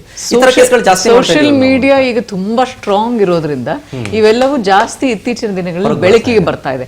ಮುಂಚೆ ಗೊತ್ತಾಗ್ತಿರ್ಲಿಲ್ಲ, ಈಗ ತುಂಬಾ ಬೆಳಕಿಗೆ ಬರ್ತಾ ಇದೆ. ಇದು ಏನು ಅಂದ್ರೆ, ಇದು ಇನ್ನೊಬ್ರಿಗೆ ಲೆಸನ್ ಆಗೋದ್ ರೀತಿಯಲ್ಲಿ ಜನ ಅದನ್ನ ಅರ್ಥ ಮಾಡ್ಕೊಳ್ಳೋದು ಬಿಟ್ಟು ಪಾಸಿಟಿವ್ ಆಗಿ, ಅಂದ್ರೆ ಈ ತರ ಮಾಡಬಾರ್ದು ಅನ್ನೋ ರೀತಿಯಲ್ಲಿ, ಅರ್ಥ ಆಗೋ ರೀತಿಯಲ್ಲಿ ಲೆಸನ್ ಆಗ್ಬೇಕು. ಒಂದ್ 6 ವರ್ಷದ ಮಗು, ನೀವು ಸರ್ ಹೇಳ್ತಾ ಇದ್ರು ಕಪ್ಪಗಿದೆ ಹಂಗೆಗಿದೆ ಅಂತಂದ್ರೆ ಮಾಡ್ಬೇಕಾದ್ರೆ ಆಲ್ರೆಡಿ ಆ ಮಗುವಿಗೆ ಫಸ್ಟ್ ಆಫ್ ಆಲ್ ತುಂಬಾ ಮೆಂಟಲಿ ತುಂಬಾ ಡಿಸ್ಟರ್ಬ್ ಆಗಿದೆ. ಅಪ್ಪನಿಂದ ಹೊರಗಡೆ ಬಂದು ಇವ್ರ ಜೊತೆಗಿದ್ದಾರೆ, ಇವ್ರು ಇನ್ನೆಷ್ಟು ಮಾನಸಿಕ ಕಿರುಕುಳ ಕೊಟ್ಟಿದಾರೋ ನಮಗೆ ಗೊತ್ತಿಲ್ಲ, ಕೊಟ್ಟಿರ್ಬೋದು. ಅದಾದ ನಂತರ ಇವ್ರೇನೋ ಅಂದಿರುತ್ತೆ, ಮಗು ತಿರುಗಿಸಂದಿರುತ್ತೆ, ಅವ್ನಿಗೆ ಇರಿಟೇಟ್ ಆಗಿರುತ್ತೆ. ಸೊ ಇವೆಲ್ಲವೂ ಅವ್ರು ಮಾಡಿರುವಂತ ಮಿಸ್ಟೇಕ್ಗೆ ಮಗು ಸಫರ್ ಆಗಿದೆ. ನಿಜ. ಅದೇನು ತಪ್ಪಿಲ್ಲದ ಮಗು. ಓಕೆ, ಬಸವರಾಜ್ ಈಗಷ್ಟೇ ನಮ್ಮ ರಾಜ್ ನ್ಯೂಸ್ ಜೊತೆಗೆ ಆ ಮಗುವಿನ ತಂದೆ ಮಾತಾಡ್ತಾ ಇದ್ರು ಪ್ರವೀಣ್ ಅಂತೇಳಿ. ಆ ಮಗುಗೆ ಎಷ್ಟು ಇದಿದೆ ಅಂತ ಹೇಳಿದ್ರೆ ಏನೇನು ಮಾತಾಡ್ತಾರೆ ನನ್ನ ಜೊತೆಗೆ ಆ ಅಂಕಲ್ಲು ಅಂತೆಲ್ಲ ಹೇಳ್ತಿದ್ಲಂತೆ. ಏನಂದ್ರೆ ಏನೋ ಕೆಟ್ಟದಾಗಿ ಬೈದ್ಬಿಟ್ಟು ನೀನು ಆದಷ್ಟು ಬೇಗ ಇಲ್ಲಿಂದ ತೊಲಗು ನೀನು, ಹಾಗೆ ಹೀಗೆ ಅಂತೆಲ್ಲ ಬೈತಿದ್ನಂತೆ. ಆ ಚಿಕ್ಕ ಚಿಕ್ಕ ವರ್ಡನ್ನು ಕೂಡ ನೆನಪಿಟ್ಕೊಂಡು ಆ ತಂದೆಗೆ ವಾರಕ್ಕೋ ಅಥವಾ 15 ದಿನಕ್ಕೋ ಒಂದ್ಸಲ ಅಷ್ಟೇ ಮಾತಾಡ್ತಿದ್ದಂತೆ ಅಪ್ಪನ ಜೊತೆಗೆ, ಮಾತಾಡೋದಕ್ಕೂ ಬಿಡ್ತಾ ಇರಲಿಲ್ಲ ಅಂತ. ಸೊ ಈಗ ಕಾನೂನು ವಿಚಾರಕ್ಕೆ ಮಾತಾಡೋದಾದ್ರೆ, ಈಗ ಈಕೆಗೆ ಮಗು ನೋಡ್ಕೊಳಕ್ ಇಷ್ಟ ಇಲ್ಲ ಅಂದಮೇಲೆ ತಂದೆಗಾದ್ರೂ ಬಿಡ್ಬೋದಾಗಿತ್ತು. ಬಟ್ ಕಾನೂನಲ್ಲಿ ಏನಾದ್ರೂ ಅದಕ್ಕೆ ಅಡೆತಡೆ ಇದೆಯಾ? ಆತರ ಬೇಡ ಮಗು ಅಂತಂದ್ರೆ ತಂದೆ ಸಾಕ್ತೀನಿ ಕರ್ಕೊಂಡು ಹೋಗ್ಬೋದು, ಅದಕ್ಕೇನು ಇಲ್ಲ.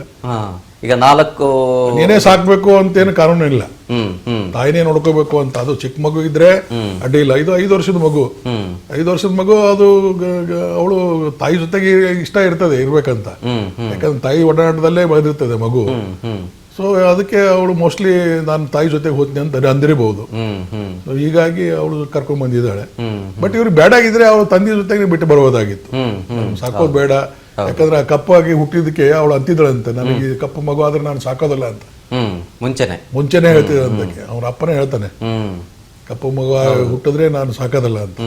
ಇವಳಿಗೆ ಇವಳು ಕೆಂಪಿಗಿರೋದ್ರಿಂದ ಅವಳ ಸೌಂದರ್ಯ ದುರಹಂಕಾರ, ನಾನು ಬಹಳ ಸುಂದರಿ ಇದ್ದೀನಿ ಅಂತ ದುರಭಿಮಾನ ಇರಬೇಕು. ಆ ದೃಷ್ಟಿಯಿಂದ ಗಂಡನು ಕಪ್ಪ, ಆ ಗಂಡನಿಗೂ ಇರಿಟೇಟ್ ಆಗಿ ಜೀವನ ಮಾಡಿದಾಳೆ ಅನಿವಾರ್ಯತೆಯಿಂದ.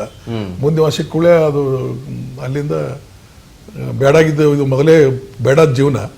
ಸೊ ಈ ವರ್ಷಕ್ಕೂಳೆ ಓಡಿ ಬಂದ್ಬಿಟ್ರೆ. ಈಗ ಈ ತರ ಕೇಸ್ಗಳು ಸುಮಾರು ಆಗ್ತಿದೆ ಸರ್, ನೀವು ಬೇಜಾನ್ ಆಗಿದಾವೆ. ಬಟ್ ಯಾಕೆ ಇವಾಗೇನ್ ಕಾನೂನಿನ ಭಯ ಇಲ್ವೋ ಅಥವಾ ಟ್ರೆಂಡ್ ತಕ್ಕಂತೆ? ನಮ್ಮಲ್ಲಿ ನಾನು ಮೈಸೂರು DCP ಇದ್ದಾಗ ಒಂದು ಕೇಸ್ ಆಯ್ತು. ಅಲ್ಲಿ ಒಬ್ಬ ಪ್ರೊಫೆಸರ್ ಇದ್ದ, ಜೂನಿಯರ್ ಕಾಲೇಜ್ ಪ್ರೊಫೆಸರ್. ಅವನ ಪ್ರೊಫೆಸರು ಬಹಳ ಗಂಡ ಹೆಂಡತಿ 2 ಮಕ್ಕಳಿದ್ದು. ಒಂದು ಮಗು 7ನೇ ಕ್ಲಾಸ್ ಓದ್ತಾ ಇತ್ತು, ಇನ್ನೊಂದು 4ನೇ ಕ್ಲಾಸ್ ಓದ್ತಾ ಇತ್ತು. ಇವು ಗಂಡ ಸ್ವಲ್ಪ ಹೊಟ್ಟೆ ಬಂದಿತ್ತು ಅವನಿಗೆ. ಇವಳು ಗಂಡನಿಗೆ ಒಂದು ಯಾವುದೋ ಈ ವಾಟ್ಸಪ್ ಗ್ರೂಪ್ ಇರ್ತದಲ್ಲ, ಕ್ಲಾಸ್ಮೇಟ್ಸ್, ಓಲ್ಡ್ ಕ್ಲಾಸ್ಮೇಟ್ಸ್, ಆ ವಾಟ್ಸಪ್ ಗ್ರೂಪ್ ನಲ್ಲಿ ಒಬ್ಬ ಇವನು ಹಳೆಯ ಫ್ರೆಂಡ್, ಸ್ನೇಹಿತ, ಇದೇ ತರ ಲವ್ ಅಫೇರ್ ಇದ್ದಂತ ಸ್ನೇಹಿತ ಸಿಗ್ತಾನೆ ಇವಳಿಗೆ. ಇವಳು ಕಾಂಟ್ಯಾಕ್ಟ್ ಬರ್ತದೆ. ಹಾಗೆ ಮುಂದೆ ಅದು ಹಳೇದು ರಿಪೀಟ್ ಆಗ್ತದೆ, ಲವ್ ಸ್ಟೋರಿ ರಿಪೀಟ್ ಆದ್ಮೇಲೆ ಮುಂದೆ ಗಂಡನಿಗೆ ಇಬ್ರು ಕೂಡಿ ಪ್ಲಾನ್ ಮಾಡ್ತಾರೆ. ಈ ಗಂಡನಿಗೆ ಹೇಗಾದ್ರೂ ಮಾಡಿ ಮುಗಿಸ್ಬೇಕು, ಮುಂದೆ ನಾನು ನೀನು ಕೂಡಿ ಜೀವನ ಮಾಡೋಣ ಅಂತ ಅವ್ರಿಬ್ಬರದ್ದು ಐಡಿಯಾ ಬರ್ತದೆ. ಅದು ಏನ್ ತಲೆನೋ, ಗಂಡ ಹೆಂಡತಿ ಚೆನ್ನಾಗೇ ಇದ್ರು, ಬಹಳ ಪ್ರೀತಿಯಿಂದ ನೋಡ್ಕೋತಾ ಇದ್ದ ಗಂಡನ. ಅದು ಯಾಕೆ ಈ ಕೆಟ್ಟ ಯೋಚನೆ ಬಂತು? ಇವಳು MA ಓದೋಳು, ನೀನು MA ಓದಿಯಾ, ಗಂಡ ಸತ್ರೆ ಕಂಪನ್ಸೇಟಿವ್ ನೌಕರಿ ನಿನಗೂ ಬರ್ತದೆ, ಗೌರ್ಮೆಂಟ್ ಜಾಬ್ ಅಲ್ಲ ಅದು, ನನಗೆ ಕಂಪನ್ಸೇಟಿವ್ ಗೌರ್ಮೆಂಟ್ ಮೇಲೆ ನೀನು ನೌಕರಿ ಬರ್ತದೆ ಅಂತ ತಿಳ್ಕೊಂಡು ಅವ್ನು ಹೇಗಾದ್ರೂ ಐಡಿಯಾ ಮಾಡೋಣ. ಈ ನನ್ನ ಮಗ ಟ್ಯಾಕ್ಸಿ ಓಡಿಸ್ತಿದ್ದ, ಟ್ರಾವೆಲಿಂಗ್ ಏಜೆನ್ಸಿ ಇಟ್ಟಿದ್ದ, 3 ಗಾಡಿ ಇದ್ದು ಇವನ ಹತ್ರ, 3 ಕಾರು. ಸೊ ಒಂದು ಕಾರನ್ನ ಇವನು ತೊಗೊಂಬಂದ ಆ ದಿವಸ, ಸ್ಕಾರ್ಪಿಯೋ ಗಾಡಿ ತಂದು ಇವಳೇನವನು ಗಂಡನಿಗೆ ಹೊಟ್ಟೆ ಬಂದಿದೆ ನಿನಗೆ, ನೋಡು ನಿನ್ನ ಸ್ನೇಹಿತ ಅವನು ನೋಡಿ ಎಷ್ಟು ಸ್ಮಾರ್ಟ್ ಇದ್ದಾನೆ, ಇವನು ನೋಡಿ ಹೇಗಿದ್ದಾನೆ, ಅವನು ಎಷ್ಟು ಸ್ಲಿಮ್ ಇದ್ದಾನೆ, ನೀನು ಹೊಟ್ಟೆ ಬಿಟ್ಟುಕೊಂಡಿದೀಯಾ, ನೀ ಹೋಗಿ ವಾಕ್ ಮಾಡು, ಜಾಗಿಂಗ್ ಮಾಡು, ಹೊಟ್ಟೆ ಕರಗಿಸ್ ನೀನು, ಹಾಗೆ ಅಂತ ಜೋರ್ ಮಾಡಿ ಬೆಳಿಗ್ಗೆ 4 ಗಂಟೆಗೆ ಎಬ್ಬಿಸಿ ಕಳ್ಸೋಳಂತೆ ವಾಕಿಂಗ್. ಸೊ ಕಳಿಸಿದಾಗ ಇವನು ಬೇಕಂತಾನೆ ಒಂದು 5-6 ಸಲ ಟ್ರೈ ಮಾಡಿದಾನೆ, ಆಗಿಲ್ಲ. ಇವನು 5 ಗಂಟೆ ಹೋದಾಗ 5 ಗಂಟೆ ಸುಮಾರು ಒಂದು ಸ್ಕಾರ್ಪಿಯೋದಿಂದ ಗುದ್ದಿದ್ದಾನೆ ಅವನು ವಾಕ್ ಹೋಗುವಾಗ, ಹೊಡೆದು ಸ್ಪಾಟ್ ಡೆತ್ ಆಗಿದೆ. ಡೆತ್ ಆದ್ಮೇಲೆ ಅದು ಅಲ್ಲಿ ಹೆಡ್ಲೈಟ್ ಇದು ಪೀಸು ಅವು ಇವು ಬಿದ್ದಿ ಜೋರಾಗಿ ಹೊಡೆದಿದ್ದಾನೆ. ಉದ್ದೇಶನ ಕೊಲ್ಬೇಕಲ್ಲ. ಸೊ ಹೊಡೆದ್ಮೇಲೆ ಅದು ಅಲ್ಲಿ ಕೆಲವೊಂದು ಪೀಸ್ಗಳು ಬಿದ್ದಿದ್ದು, ಬಿದ್ದ ಕೂಡಲೇ ಮುಂಜಾನೆ ಅದು ಬಿದ್ದು ಅವನು ಓಡೋಗ್ಬಿಟ್ಟಿದ್ದಾನೆ, ಗಾಡಿ ತಗೊಂಡು ಹೋಗ್ಬಿಟ್ಟಿದ್ದಾರೆ.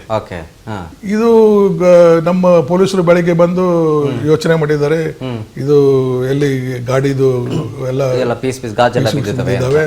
ಇನ್ಸ್ಪೆಕ್ಟರ್ ಹೇಳಿದಂತೆ ನೋಡಿ ಎಲ್ಲೆಲ್ಲರ ಗ್ಯಾರೇಜ್ ನಲ್ಲಿ ಬಹಳ ಜೋರ್ ಹೊಡೆದಿದ್ದಾನೆ, ಎಲ್ಲರ ಗ್ಯಾರೇಜ್ ಚೆಕ್ ಮಾಡು, ಅಲ್ಲಿ ರಿಪೇರಿ ಬಿಟ್ಟಿರಬಹುದು ಅಂತ. ಅಲ್ಲಿ ಒಂದು ಗ್ಯಾರೇಜ್ ನಾಗ ರಿಪೇರಿ ಬಿಟ್ಟಿದ್ದಾರೆ. ಸೊ ನಮ್ಮ ಪೊಲೀಸರು ಹೋಗಿ ಹಿಡಿದ್ರು ಅದನ್ನ. ಅದು ಹಿಡಿದ ಮೇಲೆ ಇದು ಏನಾಯ್ತು, ಇವನು ಯಾಕೆ ಇಲ್ಲಿ ಇದು ನನಗೆ ಅರ್ಜೆಂಟ್ ಆಗಿ ಬೇಕು, ನನಗೆ ಬೇಗ ಹೋಗೋದದೆ, ನಿನಗೆ 500 ರೂಪಾಯಿ ಹೆಚ್ಚಿಗೆ ಕೊಡ್ತೀನಿ, 1000 ರೂಪಾಯಿ ಹೆಚ್ಚಿಗೆ ಕೊಡ್ತೀನಿ, ಬೇಗ ಮಾಡಿ ಕೊಡು ಅಂತ. ಇಲ್ಲ ಸರ್ ಈಗ ಅದು ಆಗೋದಲ್ಲ, ನಾವು ಅಂಗಡಿ ಓಪನ್ ಆಗ್ಬೇಕು, ಅಂಗಡಿ ತಂದ್ಮೇಲೆ ನಾವು ತಂದು ಹಾಕ್ಬೇಕಾಗ್ತದೆ, ಇದು ಆಗೋದಲ್ಲ ಅಂತ ಅವ್ನು ಹೇಳಿದಾನೆ. ಅವು ಬಿದ್ದು ಇದು ಅಲ್ಲಿ ಥಿಂಗ್ಸ್ ಬಿದ್ದಿದ್ದು, ಗಾಡಿ ಪೀಸ್ಗಳು ಅವು ಎಲ್ಲ ತಗೊಂಡು ಚೆಕ್ ಮಾಡಿದ್ರೆ ಅದೇ ಟ್ಯಾಲಿ ಆಯ್ತು. ಸೊ ಅದೇ ಗಾಡಿ ಅಂತ ಗೊತ್ತಾಯ್ತು. ಮುಂದೆ ಇವನು ಡ್ರೈವರ್ ಏನ್ ಚೇಂಜ್ ಆತಾನ ಅಂತ ತಿಳ್ಕೊಂಡು ನಮ್ಮ ಇನ್ಸ್ಪೆಕ್ಟರ್ ಏನ್ ಮಾಡ್ದ, ಅದನ್ನ ಕಾಲ್ ಡೀಟೇಲ್ಸ್ ತೆಗಿ ಆ ಗಾಡಿದು ಅಂತಂದು, ಡ್ರೈವರ್ ಯಾರು, ಓನರ್ ಯಾರು, ಡ್ರೈವರ್ ಯಾರು ಅಂತ ಕಾಲ್ ಡೀಟೇಲ್ಸ್ ತೆಗೆದ್ರೆ ಈ ಒಂದು ಹೆಂಗಸಿಗೆ ಒಂದು 50 ಕಾಲ್ಸ್ ಇದಾವೆ 3-4 ದಿವಸದಲ್ಲಿ. Frequent calls. ಯಾಕೆ ಇಷ್ಟೊಂದು ಕಾಲ್ಗಳಿದಾವೆ ಇದು ಅಂತ ಹೇಳುದು. ಆ ದಿವಸನೂ 4 ಗಂಟೆಗೆ ಒಂದು ಕಾಲ್ ಬಂದಿದೆ, 4:15 ಕಾಲ್ ಬಂದಿದೆ. ಸೊ ಏನೋ ಇದರಲ್ಲಿ ಇಷ್ಟೊಂದು ಕಾಲ್ ಬಂದಿದೆ ಅಂದ್ರೆ ಏನಿದು ಅಂತ ಹೇಳುದು ಅವರು ನಮ್ಮ ಇನ್ಸ್ಪೆಕ್ಟರ್ ಫೋನ್ ಮಾಡದ. ಪ್ರಾಥಮಿಕ ಹಂತದಲ್ಲಿ ಕನ್ಫರ್ಮ್ ಆಗೋಯ್ತು. ಅದು ಹೆಂಗ್ ಸಿಕ್ಕಿ ಫೋನ್ ಹೊಡಿತು, ತಗೊಂಡು ಏನು ಅಂದ್ಕೊಂಡು ಅದು ಗೊತ್ತಾಯ್ತು ಯಾರ್ದಂತ ಗೊತ್ತಾಯ್ತು, ಇದು ಇವಳದಂತ. ಇದು ನೀವು ನಿನ್ಗೆ ಯಾಕೆ ಫೋನ್ ಮಾಡ್ದ ಅವನು, ಅವಾಗ ಇದೆಲ್ಲ ಕತೆ ಹೊರಗೆ ಬಂತು.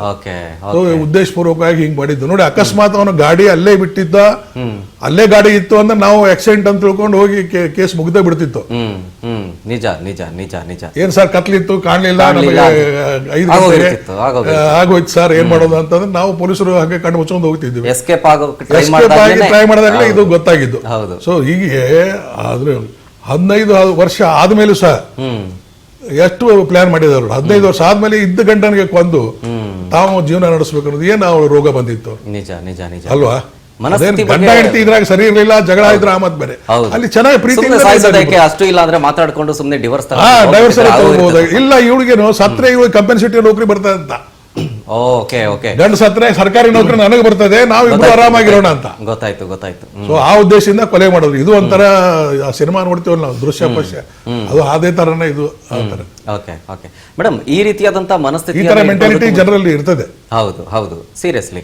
ಈಗ ಅದೇ ನಾನು ಹೇಳಿದ್ದು, ಈ ರೀತಿಯಾಗಿ ಕೊಲೆ ಮಾಡಿನೋ, ಚಿಕ್ಕ ಮಗುನ ಕೊಲೆ ಮಾಡಿನೋ, ಅಥವಾ ಗಂಡನ್ ಸಾಯಿಸೋದು, ಈ ರೀತಿಯ ಪ್ರಕರಣಗಳು ಸಿಕ್ಕಾಪಟ್ಟೆ ಆಗ್ತಿರ್ತವೆ. ಸುಮ್ಮನೆ ಡಿವೋರ್ಸ್ ತಗೊಂಡ್ಬಿಟ್ಟಿದ್ರೆ ಈಸಿ, ಅವ್ರ ದಾರಿ ಅವ್ರಿಗೆ, ನಮ್ಮ ದಾರಿ ನಮಗೆ ಅಂತ ಹೇಳಿ. ಬಟ್ ಆದ್ರೂ ಯಾಕೆ ಈ ರೀತಿಯಾದಂಥ ಮನಸ್ಥಿತಿಗಳು ಜನರಲ್ಲಿ ಇತ್ತೀಚೆಗೆ ಜಾಸ್ತಿ ಆಗ್ತದೆ? ನೀವು ಹೇಳ್ಬೋದು ಹಿಂದೆಯಿಂದನೂ ನಡೀತಾ ಇತ್ತು, ಈಗ ಸೋಷಿಯಲ್ ಮೀಡಿಯಾದಲ್ಲಿ ಗೊತ್ತಾಗ್ತಿದೆ ಅಂತ. ಬಟ್ ಜಾಸ್ತಿ ಆಗ್ತಾ ಇದೆಯಲ್ಲ, ರೇಷಿಯೋ ನೋಡಿದ್ರೆ ತುಂಬಾ ಜಾಸ್ತಿ ಆಗ್ತಿದೆ. ಎಲ್ಲೇ ಆದ್ರೂ ಪೊಲೀಸ್ಗಂತೂ ರಿಪೋರ್ಟ್ ಆಗೇ ಆಗಿರುತ್ತೆ ಏರಿಯಾ ಕೇಸ್ಗಳಲ್ಲಿ. ಆದರೆ ರೇಷಿಯೋ ತಗೊಂಡ್ರೆ ಸಿಕ್ಕಾಪಟ್ಟೆ ಈ ಒಂದು ಪೀರಿಯಡ್ ಅಲ್ಲಿ ಜಾಸ್ತಿ ಆಗ್ತಾ ಇದೆ. ಈಗ ಎಲ್ಲರಲ್ಲೂ ಪೇಷನ್ಸ್ ತುಂಬಾ ಕಡಿಮೆ. ಪೇಷನ್ಸು ಇಲ್ವೇ ಇಲ್ಲ. ಯಾವುದೇ ವಿಚಾರವನ್ನ ಕೂಲಂಕುಷವಾಗಿ ಕೂತು ಮಾತಾಡೋದು, ಡಿಸ್ಕಷನ್ ಆಗೋದು. ಈಗ ನನಗೂ ನಿನ್ಗೂ ಬದುಕಕ್ ಸರಿ, ಅವ್ರಿಬ್ರಿಗೂ ಜೊತೆಗಿರಕ್ ಸಾಧ್ಯ ಇಲ್ಲ. ಸರ್ ಹೇಳಿದ ಕೇಸಲ್ಲಿ ಇರಕ್ ಇಷ್ಟ ಇಲ್ಲ, ನಾವು ಬಿಟ್ಟು ಹೊಟ್ಟೋಗೋಣ, ನಿನ್ ಪಾಡ ನೀನಿರು, ನನ್ ಪಾಡ ನಾನಿರು ಅಂದ್ರೆ ಅವ್ರದ್ದು ಬೇರೆ ಉದ್ದೇಶ ಬೇರೆ ಇತ್ತಲ್ಲ, ಕೆಲಸ ಬೇರೆ ತಗೋಬೇಕು. ಸೊ ಅದೊಂದು ಕೆಲಸ ಇತ್ತು. ಆಮೇಲೆ ಇಲ್ಲಿ ಆ ತರದ ಸಿಚುವೇಶನ್ ಇಲ್ವೇ ಇಲ್ಲ. ಮಗುವನ್ನ ಸಾಕಕ್ಕೆ ಇಷ್ಟನೇ ಇಲ್ಲ ಅಂತ ಹೇಳಿದ್ರೆ ಮಗುವನ್ನ ಅವ್ರ ಅಪ್ಪನ ಹತ್ರ ಬಿಟ್ಬಿಟ್ಟಿದ್ರೆ ಇರ್ಬೋದ್ರೆ ಆಗೋಗಿರೋದು. ಇವ್ರು ಹೆಂಗೆ ಅಂದ್ರೆ ಆ ಒಂದು ಸಂದರ್ಭಗಳಲ್ಲಿ ಇದೇನು ಪ್ಯಾಷನ್ ಕ್ರೈಮ್ಸ್ ಅಂತ ಏನ್ ಕರಿತೀವಿ, ಪ್ರೀತಿಗೋಸ್ಕರ ಸಾಯಿಸ್ಬಿಟ್ರು ಅನ್ನೋ ತರದಲ್ಲಿ ಇವ್ರಿಗೆ ಆ ಒಂದು ಸಂದರ್ಭಗಳಲ್ಲಿ ಇದಾದ್ಮೇಲೆ ಅವ್ರು ಸಿಕ್ಕಾಕೊಂಡ್ಮೇಲೆ ನಾವು ಪ್ರೀತಿಯಿಂದ ಈಗ ಇನ್ನೇನ್ ಇವ್ರು ಜೈಲ್ಗೆ ಹೋದ್ರಂತೂ ಇನ್ನೇನ್ ಜೈಲಲ್ಲೂ ಜೊತೆಗಿರಕ್ ಸಾಧ್ಯನೇ ಇಲ್ಲ. ಅವೆಲ್ಲವೂ ಆಲೋಚನೆಗಳು ಬರೋದೇ ಇಲ್ಲ. ನಾವು ಜೊತೆಗಿರ್ತೀವಿ, ನಾವು ಜೊತೆಗೆ ಇದ್ಬಿಡ್ತೀವಿ ಏನೋ ಅನ್ನೋ ಎಷ್ಟೋ ಸತಿ ಈ ತರ ಬಿಹೇವ್ ಮಾಡ್ತಾರೆ. ಕೆಲವೊಬ್ರೆಲ್ಲ ಮಾನಸಿಕವಾಗಿ ಚೆನ್ನಾಗೇ ಇರ್ತಾರೆ. ಏನ್ ಅವರು ಕೆಲವೊಂದು ಕಾಯಿಲೆಗಳಲ್ಲಿ ಸಾಯಿಸ್ಬೇಕು ಅನ್ನೋ ತರದಕ್ಕೆ ಫೀಲ್ ಬರ್ತಿರುತ್ತೆ. ಮತ್ತೆ ಬೇರೆ ತರದ ಮೆಂಟಲ್ ಡಿಸಾರ್ಡರ್ಸ್ ಅಲ್ಲಿ ಅವರು ಸಾಯಿಸಿರ್ತಾರೆ. ಅಂದ್ಬಿಟ್ಟು ಅದು ಸರಿ ಅಂತ ನಾನು ಹೇಳ್ತಿಲ್ಲ, ಅದು ಆ ತರದ ಮಾನಸಿಕ ಸಮಸ್ಯೆಗಳು. ಇವ್ರು ಯಾವುದೇ ತರದ ಮಾನಸಿಕ ಸಮಸ್ಯೆ ಇರೋದೇ ಇಲ್ಲ. ಈಗ ಎಕ್ಸಾಂಪಲ್, ಅವನು ಚೆನ್ನಾಗಿ ಇದ್ಬಿಡ್ತೀವಿ ಅನ್ನೋ ಒಂದು ಭ್ರಮೆ, ಅದೇ ಒಂದು ದೊಡ್ಡ ಮಾನಸಿಕ ಸಮಸ್ಯೆ. ಆಕ್ಚುಲಿ ನೋಡ್ಬೇಕಾದ್ರೆ ಈಗ ಇರೋ ಈ ಕೆಲವೊಂದೆಲ್ಲ ಹೆಣ್ಮಕ್ಳು ಹೇಳೋದು, ನನ್ ಗಂಡನ ಜೊತೆಗೆ ಅಡ್ಜಸ್ಟ್ ಮಾಡ್ಕೊಳಕ್ ಆಗಲ್ಲ, ಆದ್ರೆ ಬಾಯ್ ಫ್ರೆಂಡ್ ಜೊತೆಗೆ ಅಡ್ಜಸ್ಟ್ ಮಾಡ್ಕೊಳಕ್ಕೆ ಪರವಾಗಿಲ್ವಂತೆ. ಅಂದ್ರೆ ಯಾವ ತರದ ಸಮಾಜ ಒಳಗಡೆ ಹೆಂಗಂತಂದ್ರೆ ಈಗ ಬ್ಯಾಚುಲರ್ಸ್ ಗಳು ಭಯ ಪಡ್ತಿದ್ದಾರೆ ಇವಾಗ. ಈ ರೀತಿಯ ಕೇಸ್ಗಳು ನಿಜಕ್ಕೂ ಭಯ ನಿಜ. ಈ ರೀತಿಯಾಗಿ ಏನೋ ಈಗ ಅವರು ಈಗ ಹುಡುಗಿಗೂ ಭಯ ಇರುತ್ತೆ. ಈಗ ಅವನು ಯಾವ್ದೋ ಇನ್ನೊಂದು ಲವರ್ ಜೊತೆ ಎಲ್ಲರಿಗೂ ಇನ್ಫ್ಯಾಕ್ಟ್ ಈಗ ಇಲ್ಲ. ಅದು ಏನಾಗಿದೆ, ಯಾವಾಗ ಈ ಹೆಣ್ಮಕ್ಳು ದುಡಿಲಿಕ್ಕತ್ತರಲ್ಲ, ಫೈನಾನ್ಷಿಯಲಿ ಇಂಡಿಪೆಂಡೆಂಟ್, ಸೊ ಸ್ವಂತ ಕಾಲಿನ ಬದುಕಬಹುದು, ಗಂಡನ ಅವಶ್ಯಕತೆ ಏನಿದೆ ಅನ್ನೋ ಮೆಂಟಾಲಿಟಿ ಬಂತು. ಮೆಂಟಾಲಿಟಿ ಇರಬಹುದು, ಬಟ್ ಈ ರೀತಿ ಡೈವರ್ಸ್ ಗಿವರ್ಸ್ ಸಿಕ್ಕಾಪಟ್ಟೆ ಜಾಸ್ತಿ ಆಗ್ತದೆ. ಈಗ ಸಿಂಗಲ್ ಪೀಪಲ್ ಸಿಂಡ್ರೋಮ್ ಅಂತ ಹೇಳಿ ಹೊಸದಾಗಿ ಏನೋ ಒಂದು ಬಂದಿದೆ. ಎಲ್ರಿಗೂ ಮದುವೆನೇ ಬೇಡ, ಬಿಟ್ಬಿಡ್ತೀವಿ, ಒಬ್ಬೊಬ್ಬರು ಇರ್ತೀವಿ ಅಂತ. ಅದು ಅಟ್ಲೀಸ್ಟ್ ಪರವಾಗಿಲ್ಲ. ಈಗ ಏಕಾಂಗಿಯಾಗಿರೋದು ಚಾಯ್ಸ್ ಅವ್ರು ಮಾಡ್ತಾ ಇದಾರೆ ಅಂದ್ರೆ ಓಕೆ, ಅಟ್ಲೀಸ್ಟ್ ಅವ್ರು ಯಾರಿಗೇನು ತೊಂದರೆ ಮಾಡ್ತಾ ಇಲ್ಲ. ಸಿಂಗಲ್ ಅವರು ಸಿಂಗಲ್ ಅನ್ನು ಸೆಲೆಕ್ಟ್ ಮಾಡ್ಕೊಂತಿಲ್ಲ. ಈ ತರ ಅವ್ರು ಮಾಡ್ತಿರೋ ಚಾಯ್ಸ್. ಈಗ ಏನೋ ಇವ್ರದ್ದು ನಮ್ದು ಅಮರ ಪ್ರೇಮ, ನಾವು ಜೊತೆಗೆ ಇದ್ಬಿಡ್ತೀವಿ. ನಿಮ್ದು ಪ್ರೀತಿ ಪ್ರೇಮನ ಸರಿಗ ಅರ್ಥ ಮಾಡ್ಕೊಳ್ಳಿ. ಪ್ರೀತಿ ಅಂದ್ರೆ ಇನ್ನೊಬ್ರು ಸಾಯಿಸೋದು ಯಾವ ತರದ ಪ್ರೀತಿ ಅಂದ್ರೆ, ನೀವೇ ಹೇಳಿದ್ರಿ, ಅವಳು ಮಾಲ್ ಅಲ್ಲಿ ಮಗು ಸತ್ತೋಗಿದೆ ಅಂದ್ರೂ ಅವಳ ಕಣ್ಣಲ್ಲಿ ನೀರೇ ಬರ್ಲಿಲ್ಲ ಅಂದ್ರೆ ಎಲ್ಲೋ ಒಂದ್ ಕಡೆ ಸ್ವಲ್ಪ ಆಂಟಿ ಸೋಷಿಯಲ್ ಪರ್ಸನಾಲಿಟಿ, ಸೈಕೋಪ್ಯಾಥಿಕ್ ಬಿಹೇವಿಯರ್ಸ್ ಎಲ್ಲ ಆಲ್ರೆಡಿ ಇರುತ್ತೆ. ಆ ತರ ಇದ್ದಾಗಲೇ ಈ ತರದ ಬಿಹೇವಿಯರ್ಸ್ ಆಗಕ್ಕೆ ಸಾಧ್ಯ. ಯಾರೇ ಆಗ್ಲಿ ತಮ್ಮ ಮಕ್ಕಳಿಗೆ, ನಮ್ಗೇನೆ ನಮ್ಮ ಮಗಳಿಗೆ ಸ್ವಲ್ಪ ಕಣ್ಣಲ್ಲಿ ನೀರು ಬಂದ್ಬಿಟ್ಟಿದ ತಕ್ಷಣ ಏನು ಗೊತ್ತೇ ಇರಲ್ಲ, ಇವ್ರು ತಪ್ಪು ಮಾಡಿದ್ರೆ ಇನ್ನೊಬ್ರು ತಪ್ಪು ಕೇಳೋದೇ ಇಲ್ಲ, ಇಮಿಡಿಯೇಟ್ ಆಗಿ ನಮಗೂ ನೋವಾಗುತ್ತೆ, ಅಳು ಬಂದ್ಬಿಡುತ್ತೆ. ಅದ್ರ ಸತ್ತೋಗಿದೆ ಅಂತ ಗೊತ್ತಿದ್ರು ಯಾವುದೇ ತರವಾದ ಭಾವನೆಗಳು ವ್ಯಕ್ತಪಡಿಸಿಲ್ಲ ಅಂತ ಹೇಳಿದ್ರೆ ಈ ತರದ ಒಂದು ಟ್ರೇಟ್ಸ್ ಅಂತ ಕರಿತೀವಿ, ಸೈಕೋಪ್ಯಾಥಿಕ್ ಬಿಹೇವಿಯರ್ಸ್ ಇರುತ್ತೆ ಇವರು ಆಲ್ರೆಡಿ ಇವರಲ್ಲಿ. ಆದ್ರೆ ಅದು ಬೆಳಕಿಗೆ ಬಂದಿರಲ್ಲ, ಈಗ ಅದು ಬೆಳಕಿಗೆ ಬಂದಿದೆ. ಅದಾದ್ಮೇಲೆ ಇನ್ನೊಂದು ಲಾಯರ್. ಸೊ ಪರವಾಗಿಲ್ಲ ಬಿಡು, ನನಗೆ ಗೊತ್ತು, ಲೂಪ್ ಹೋಲ್ಸ್ ಗೊತ್ತು. ಕೆಲವರು ಲಾಯರ್ ಓದೋದು ಯಾಕೆ ಅಂತ ಕೇಳಿದ್ರೆ ನಾವು ಲೂಪ್ ಹೋಲ್ಸ್ ತಿಳ್ಕೊಳಕಂತೆ, ವಿಚಾರ ತಿಳ್ಕೊಳಕಲ್ಲ ಅನ್ನೋ ತರದಲ್ಲಿ ನಾನು ಬಿಡಿಸ್ಕೊಂಡ್ ಬಂದ್ಬಿಡ್ತೀನಿ, ಏನ್ ಬಿಡಿಸ್ಕೊಂಡ್ ಬರ್ಬೇಕು ಅನ್ನೋ ತರದಲ್ಲಿ. ಆ ತರದೆಲ್ಲ ಇವರು ಬಿಹೇವಿಯರ್ಸ್ ತಲೆಯಲ್ಲಿ ಇಟ್ಕೊಂಡು ಮೋಸ್ಟ್ಲಿ ನಮ್ಗೇನು ಸಿಕ್ಕಾಕೊಳಲ್ಲ, ಗೊತ್ತಾಗಲ್ಲ. ಎಕ್ಸಾಂಪಲ್, ಪ್ರತಿ ಸತಿ ಪ್ರಶ್ನೆ ಮಾಡಿದಾಗ್ಲೂ ಬೇರೆ ಬೇರೆ ಆನ್ಸರ್ಸ್ ಅನ್ನ ಕೊಟ್ಟಿದ್ದಾರೆ. ಇದೆಲ್ಲವೂ ಆ ಮಗು ಸತ್ತೋದ ಮೇಲೆ ಇವ್ರಿಗೆ ಆಂಗ್ಸೈಟಿ ಬಂದ್ಬಿಟ್ಟಿದೆ. ಆಗ ಅವ್ರ ಆಂಗ್ಸೈಟಿಯಲ್ಲಿ ಯಾವಾಗ ಮನುಷ್ಯನಿಗೆ ಗಾಬರಿ ಆದಾಗ ಯಾವ ಇಂಟೆಲಿಜೆಂಟ್ PhD ಮಾಡಿದ್ರು ಅದು ಕೆಲಸ ಮಾಡಕ್ಕೆ ಸಾಧ್ಯನೇ ಇಲ್ಲ. ಸೊ ಆವಾಗ ಈ ತರದ ಒಂದು ಬೆಳಕಿಗೆ ಬರುವಂತದ್ದು ಆಗಿದೆ. ಇಲ್ಲ ಅಂದಿದ್ರೆ ಅವರು ಅಲ್ಲಿ ಕುತ್ಕೊಂಡು ನೀಟಾಗಿ ಪ್ಲಾನಿಂಗ್ ಮಾಡಿ, ಈಗ ಅವ್ರ ಅಪ್ಪ ಮಗು ಸತ್ತೋದ್ ಬಿಟ್ಬಿಡು ಅಂತ ಏನಾದ್ರು ಅವನು ಓವರ್ಲುಕ್ ಮಾಡ್ಬಿಟ್ಟಿದ್ರೆ ಇದು ಗೊತ್ತಾಗ್ತಿರ್ಲಿಲ್ಲ. ಆಮೇಲೆ ಇನ್ನೊಂದೇನಂದ್ರೆ, ಮಗು ಸತ್ತಿದೆ ಅಂತ ಗೊತ್ತಾದ ಮೇಲೂ ಆಕೆನ ಮನೆಗೆ ಕರ್ಕೊಂಡೋಗಿ ಆ ಮಗು ಶವದ ಜೊತೆಗೆ ಇಡೀ ರಾತ್ರಿ ಕಳೀತಾರ. ಅದೇ ಈ ತರದೆಲ್ಲ ನಾರ್ಮಲ್ ಬಿಹೇವಿಯರ್ಸ್ ಆಗ್ಲಿಕ್ಕೆ ಸಾಧ್ಯ ಇಲ್ಲ. ಆಲ್ರೆಡಿ ಕೆಲವರೆಲ್ಲ ಏನಾಗುತ್ತೆ, ಎಲ್ಲರಲ್ಲೂ ಎಲ್ಲ ಮನುಷ್ಯನಲ್ಲೂ ನೆಗೆಟಿವ್ ಶೇಡ್ ಇದ್ದೇ ಇರುತ್ತೆ, ನಾವಿಲ್ಲ ಅಂತ ಹೇಳಕ್ಕಾಗಲ್ಲ, ಇರುತ್ತೆ. ಆದ್ರೆ ಅದು ಯಾವಾಗ ಹೊರಗಡೆ ಬರುತ್ತೆ ಅನ್ನೋದು ಅವನ ಎನ್ವೈರನ್ಮೆಂಟಲ್ ಫ್ಯಾಕ್ಟರ್ಸ್, ಲೈಫ್ ಸಿಚುವೇಶನ್ಸ್ ಎಲ್ಲದ್ರ ಮೇಲೆ ಡಿಪೆಂಡ್ ಆಗುತ್ತೆ. ಈಗ ಯಾರ ಮೇಲೆ, ಈಗ ನಮಗೂ ಏನೋ ಒಂದು ವಿಚಾರದಲ್ಲಿ ಸಿಟ್ಟು ಬರುತ್ತೆ, ಆದ್ರೆ ನಾವು ಎಕ್ಸ್ಪ್ರೆಸ್ ಮಾಡೋ ರೀತಿ ಇಷ್ಟೊಂದು ವೈಲೆಂಟ್ ಆಗಿರಲ್ಲ. ಯಾಕೆ ಹಿಂಗ್ ಆಡ್ತೀರಾ ಅಂತ ಸ್ವಲ್ಪ ಗಲಾಟೆ ಮಾಡಿ ಬರ್ಬೋದು. ಯಾಕಂದ್ರೆ ಅರಿವುಗಳು ಇರೋದಕ್ಕೆ, ನಾನು ಏನಾದ್ರು ಗಲಾಟೆ ಮಾಡಿದ್ರೆ ಐ ವಿಲ್ ಬಿ ಕ್ವೆಶ್ಚನ್, 4 ಜನ ಕೇಳ್ತಾರೆ, ಮಿಸ್ಟೇಕ್ ಕ್ರೈಮ್ಸ್ ಎಲ್ಲ ಗೊತ್ತಿರುತ್ತೆ. ಆದ್ರೆ ಕೆಲವ್ರಿಗೆ ಆ ಒಂದು ಇನ್ಸ್ಟಿಂಕ್ಟಿವ್ ಬಿಹೇವಿಯರ್ಸ್ ಅಲ್ಲಿ ಅದು ಹೊಟ್ಟೋಗ್ಬಿಡುತ್ತೆ ತಲೆಯಿಂದ.